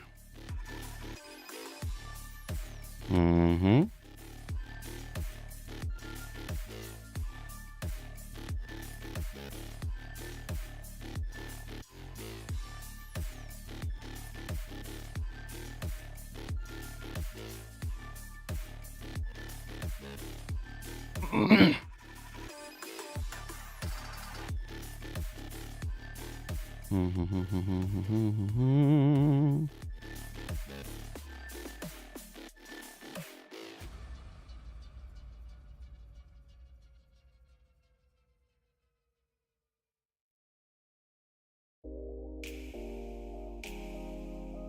No, that's not right. Let's see here. Request youtube.videos.list.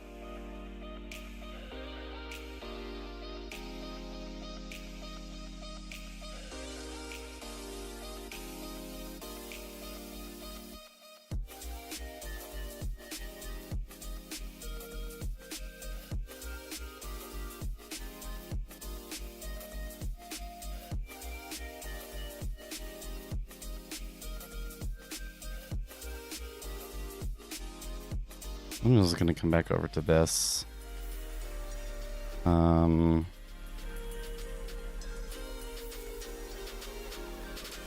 APIs Explorer, maybe? Okay. The videos. List. Request. Part.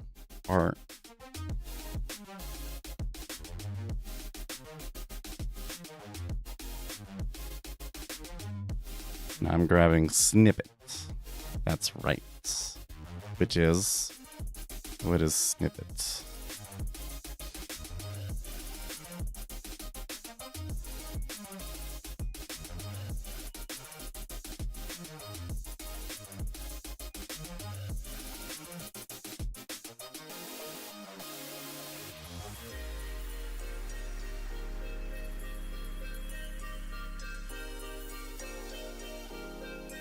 Captions. Oh. A caption resource represents a YouTube caption track. A caption track is associated with exactly one YouTube video. List retrieves a list of caption tracks that are associated with a specified video.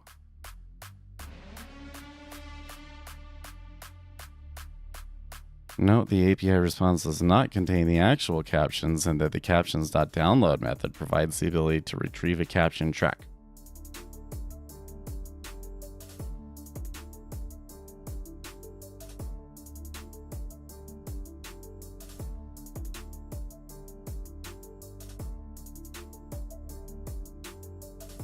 Try it now. Okay.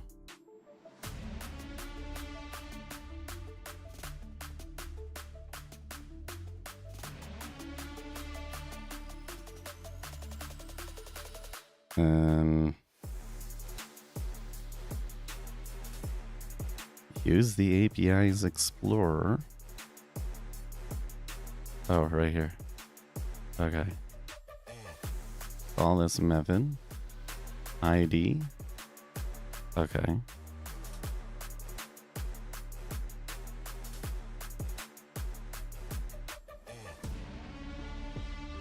We're going to use this video right here.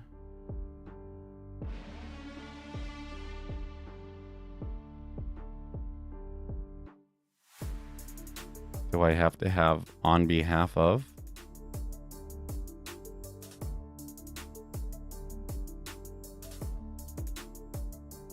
Optional.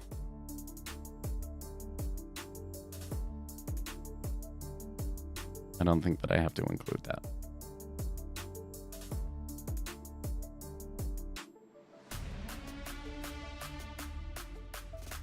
Execute.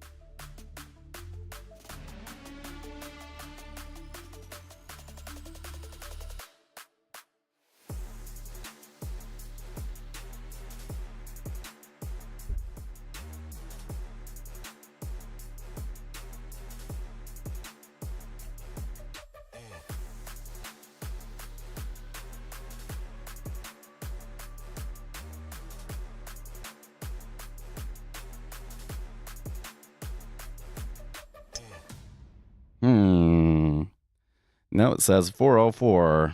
Probably because I need to list first. Has a real quota cost to it, too, by the way.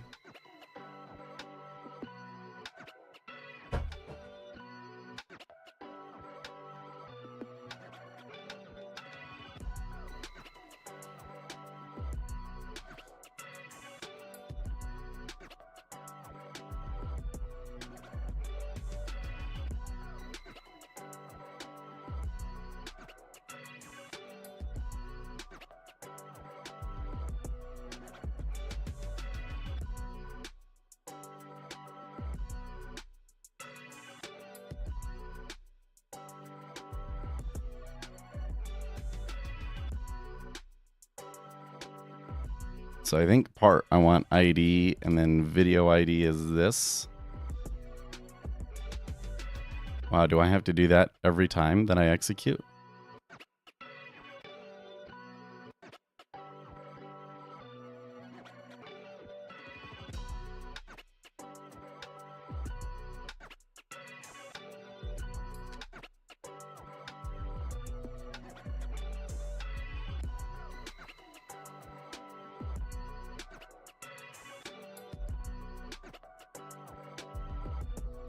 Items, caption, resource. Oh, maybe that video is so old that it doesn't have one. Let's go right here, go to,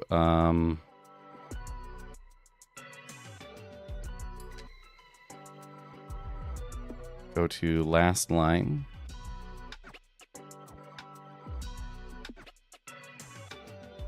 Let's try this video right here. Aha. Items. And here's an ID. Copy. Download. And take this ID. And execute this one. Jumpy.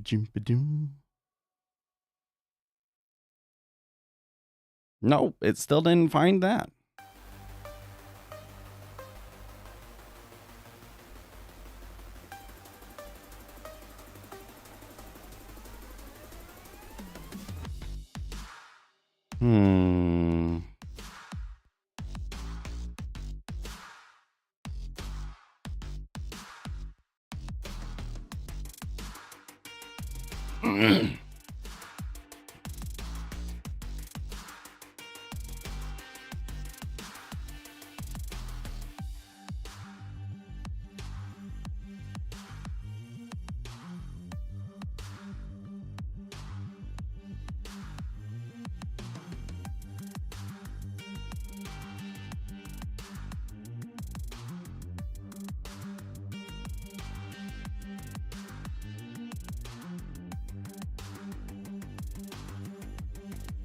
So that did not work.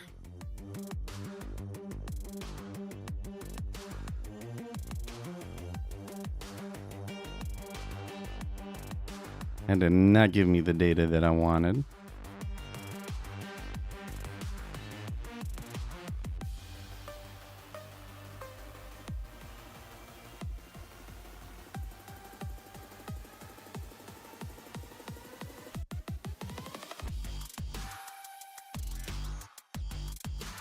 Because CC, it's not. Wait, so then what does that mean?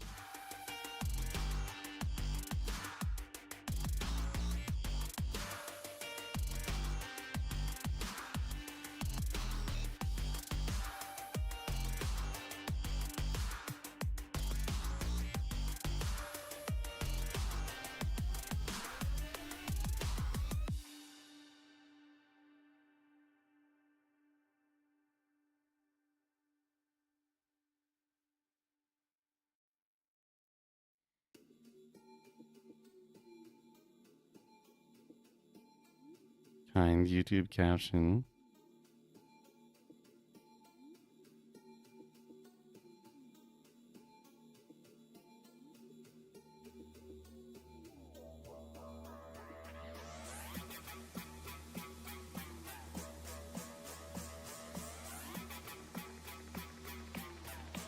Track kind ASRA caption track generated using automatic speech recognition.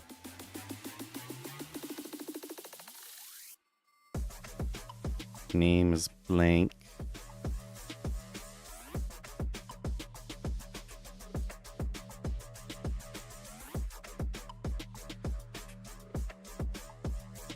Video ID, the ID that YouTube uses to uniquely identify the video.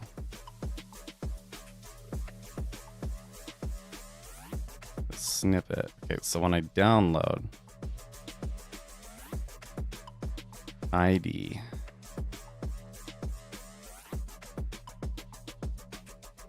it is the ID, it is this ID right here. Is that not what I put in last time?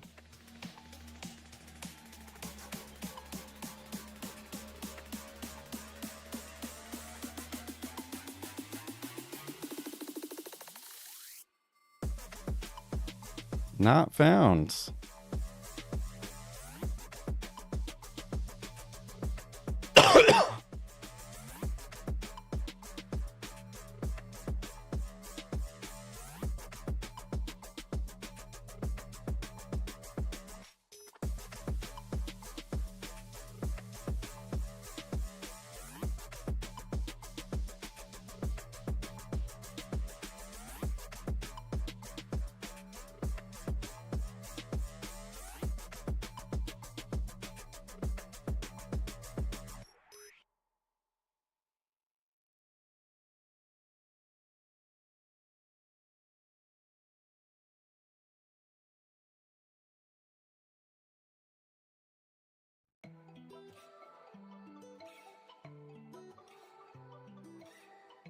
Okay. Sounds like that Russia has decided to go through with the tactical nuclear weapon drills. It's not. It seems like not a big deal, but it's actually could be a big deal. It's not a good thing, at least.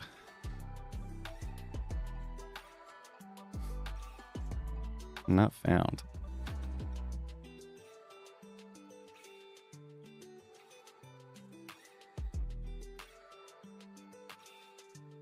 $200 my quota. I think you only get like 10,000, so I probably wouldn't be able to download all of my videos with that.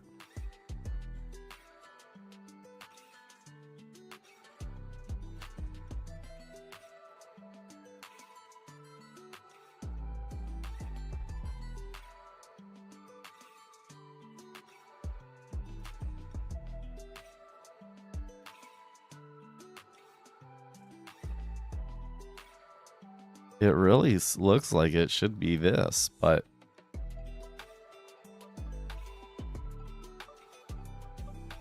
okay, I'm getting the whole thing. And because there's just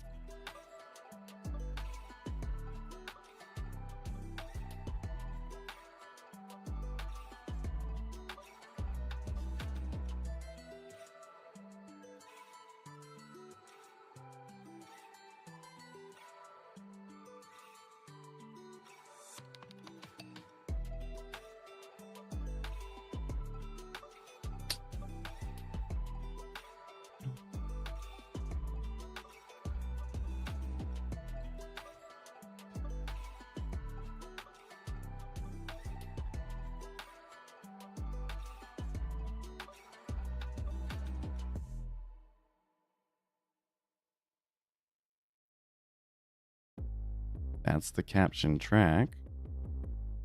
This ID, that ID right there.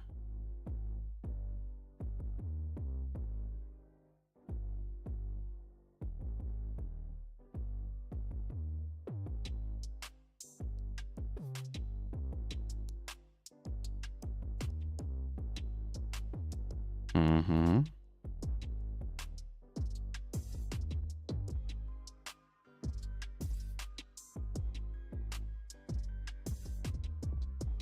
Is identified by the ID property in a caption resource.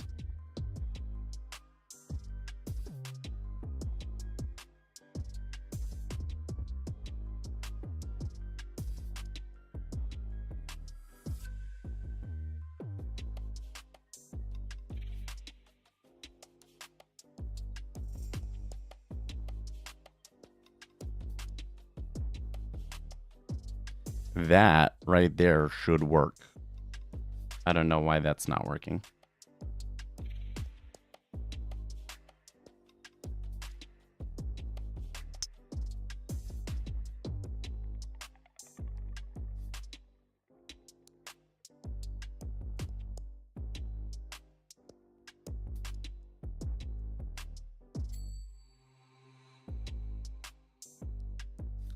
It just gives me a 404. Maybe it's just that one. Okay, but I mean, it gives me enough that I should be able to... oops. Oh, this is a scratch. Is that... Where's... Oh, did I exit out of it? I guess so.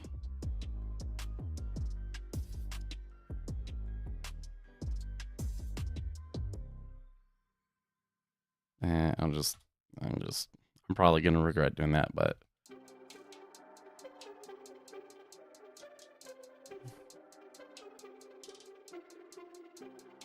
okay. For vid in file YouTube dot, and then this should be dot captions dot list.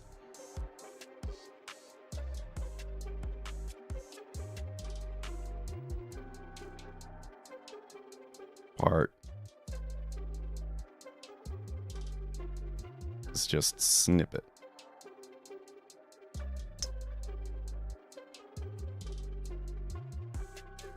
ID equals vid. Okay.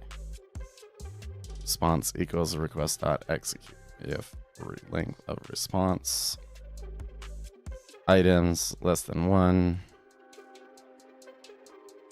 Okay, so now here's we're doing all this stuff. I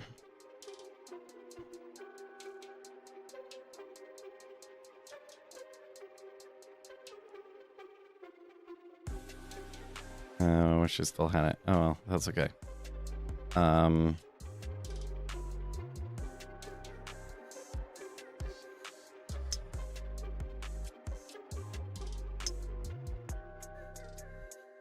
Let's just try one above.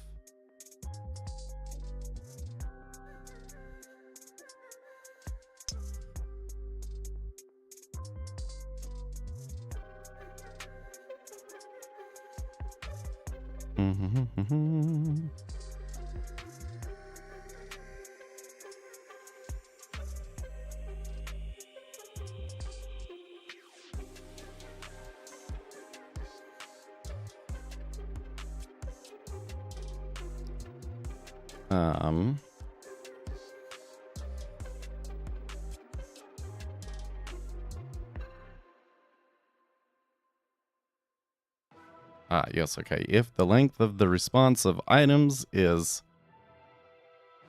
less than 1, rent video. Print response. Okay.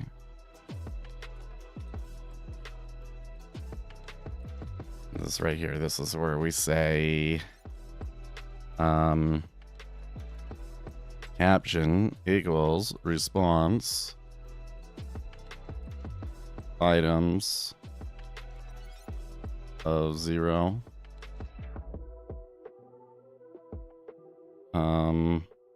ID. Caption ID, I think. Yeah, ID.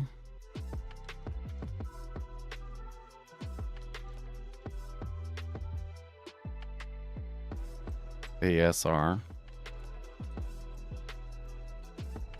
To what we want. So I could say, if, well, let's take this line right here and copy it. Oops.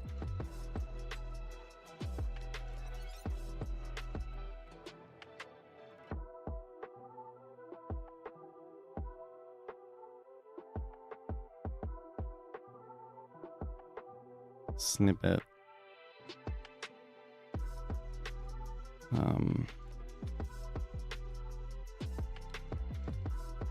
Track kind. Track kind. Track kind. Okay.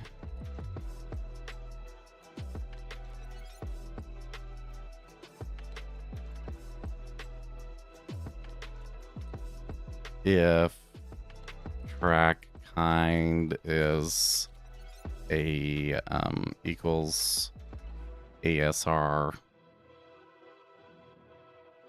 then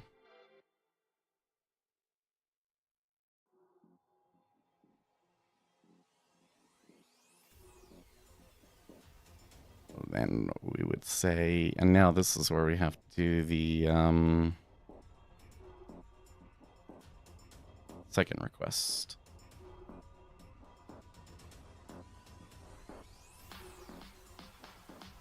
Request 2 equals. Make this a little bigger so I can see some of this stuff above me. YouTube dot captions dot download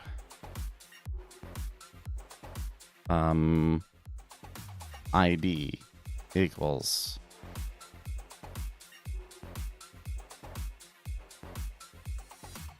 caption ID.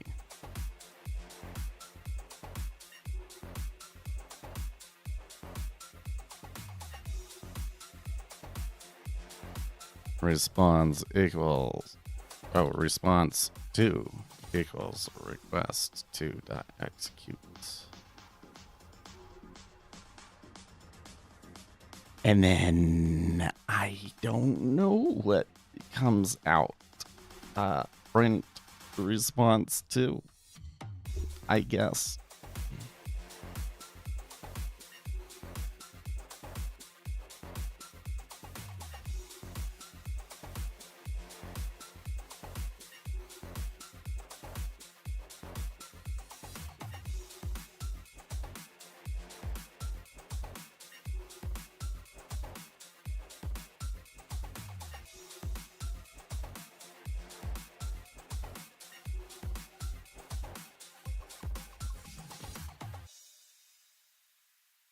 Let's just double check here.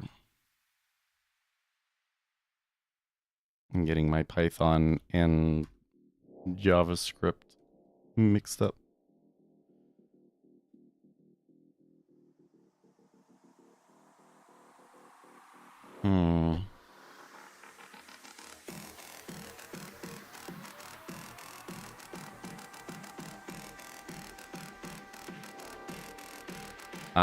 Doesn't have the right grant. Man. I forgot how involved this can be. You think ChatGPT would have written it out immediately? Let's try it. Let's try it. Let me come back over here. Where do we have ChatGPT? Where is it? There it is. Okay. ChatGPT. Okay. How can I write a Python script that will pull a videos, a specified YouTube videos captions,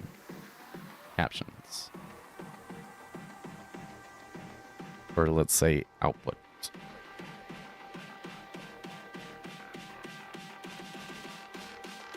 Okay, let's see what it writes.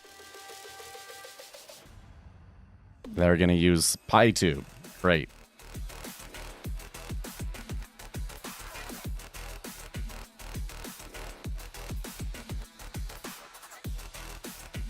So, caption equals YouTube captions get by language code. That's not in the API reference, is it? No, it's not. It's YouTube captions. PyTube. What is PyTube? Let's try it. PyTube.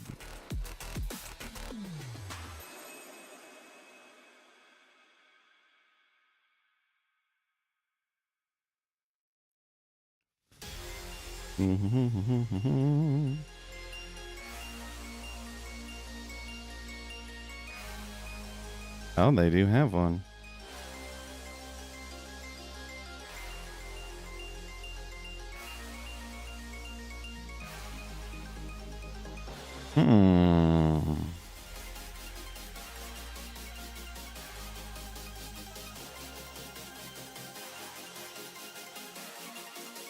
Okay, let's try it. It might work.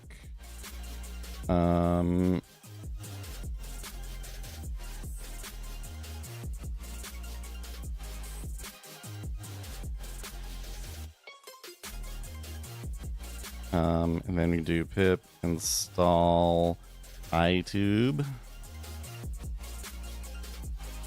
Oh yeah, that issue again. Pip install PyTube. It says it already has it.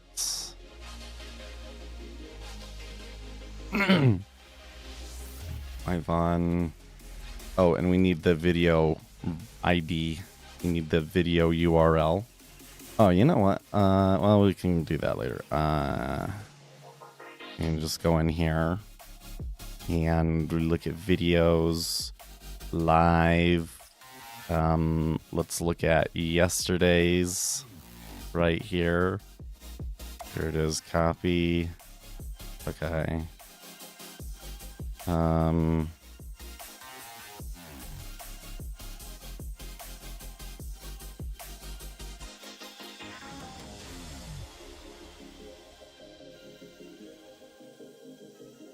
Okay, passes it into the arguments. So Python, GPT version, PY, and the YouTube video. No captions available. Really? I mean, they have auto-generated captions. Maybe my videos just don't have captions. Maybe I can't do it.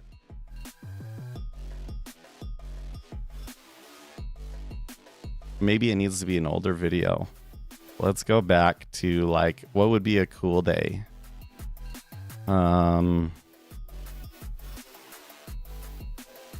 Non-farms, perhaps? CPI. Let's do CPI.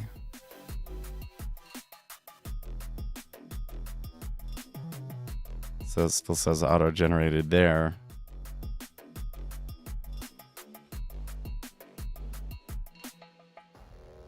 No captions. Perhaps lives won't have captions, but a video will. You know, you're maybe a good point there, probably. So let's come back to a video, sort by most popular, and let's look at DOM and order flow trading for beginners, and copy. Oh, why does it want to do that? That's whatever. Just don't want that last little bit.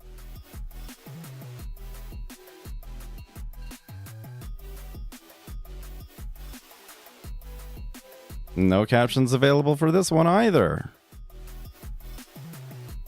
Although it certainly has them.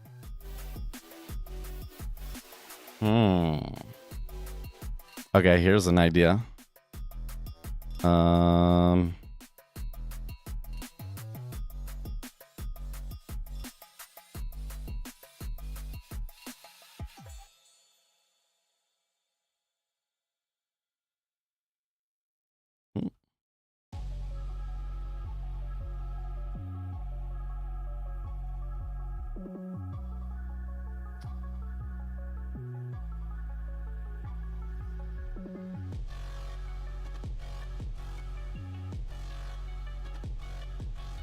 Oh, yeah, I forgot. The reason it didn't work before was because I didn't have the right context. So I can't do it from within here.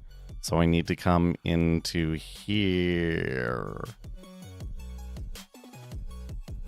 Yeah, this one. So if I list this video,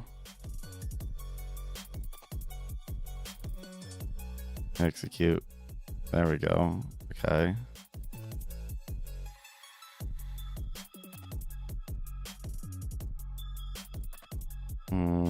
And I use this ID. That ID sure looks like similar, though. I don't know, man. Doesn't seem right to me. And I put that in there.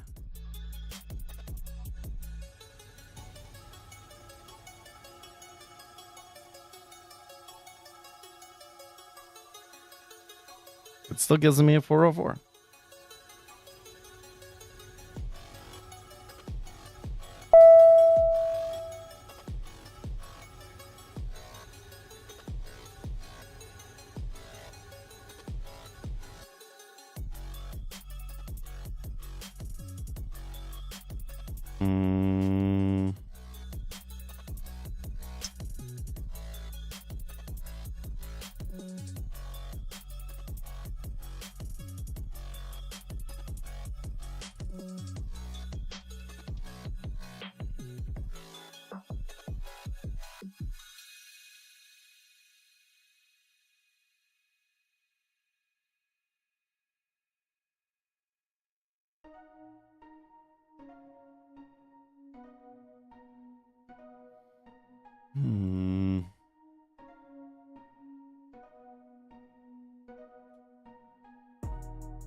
Oh, automatic speech recognition. I see. And that's the page that I was just looking at, isn't it? Yeah. Yeah.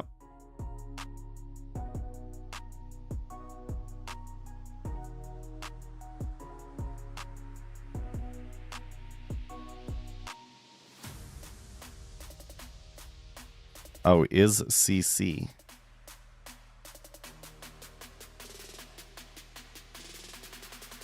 Wait.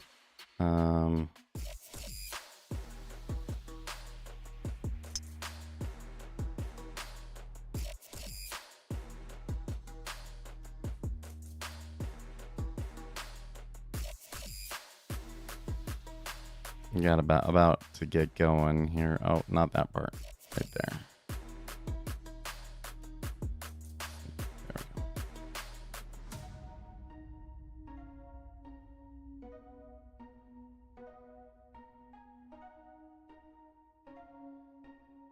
Is CC false? And that's the only one. Oh my gosh, really?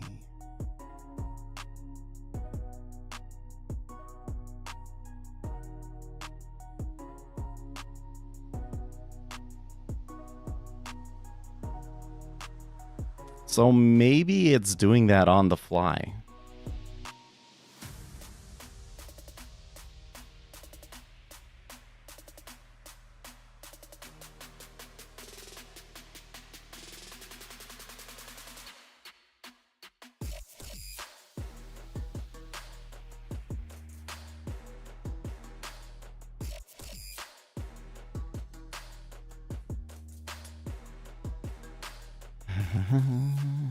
Oh, look, here's somebody trying to do exactly what I'm doing.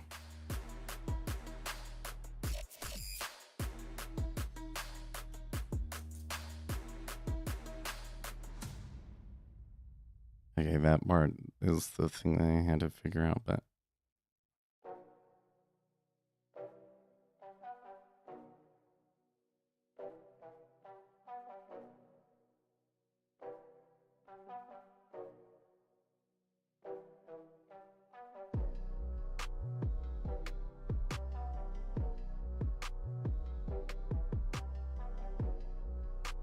Note that they should have subtitles added. It will not work if they are auto-generated.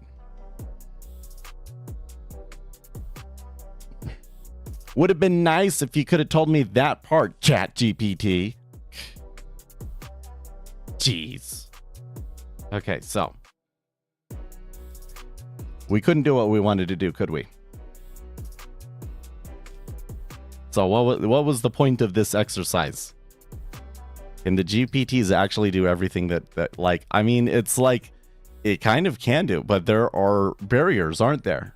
Right? I have to have the data. So like, I need to be able to get to the API, export all of the data, get it, you know, like I want all of my videos, export them, and then be able to input those into the API, or sorry, into the GPT, right?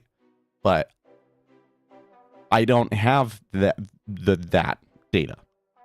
I would have to generate it essentially myself, I think, to get that data, right? And then that would only be the past videos. It wouldn't include future videos. Then I would have to do it again for future videos, right? And I would have to go through and do it manually through the little interface here, right? I'd have to come over here and be like, okay, now I'm going to attach a new file and all that sort of stuff. Well, over here and where I'm doing the GPT, but you get what I'm saying? It's not, they're overselling it, man. Like, try doing this shit yourself. They're overselling it. Oh man, I really thought that I could grab all of the YouTube captions though. I thought that I did have that information. Because I've thought so many times about, let's just like pull all this stuff down and then like I can go back and look at. Because if somebody was gonna like, you know, look into things that I had said in the past. Okay, so can I search through everything I've ever said on the stream and like, you know, what were the worst things that I've ever said or something like that, right? Yeah. But it looks like that the auto-generated captions that don't do it. So, until next time, I'll see you guys tomorrow. We could continue this or work on something different. In the meantime, stay excellent, team.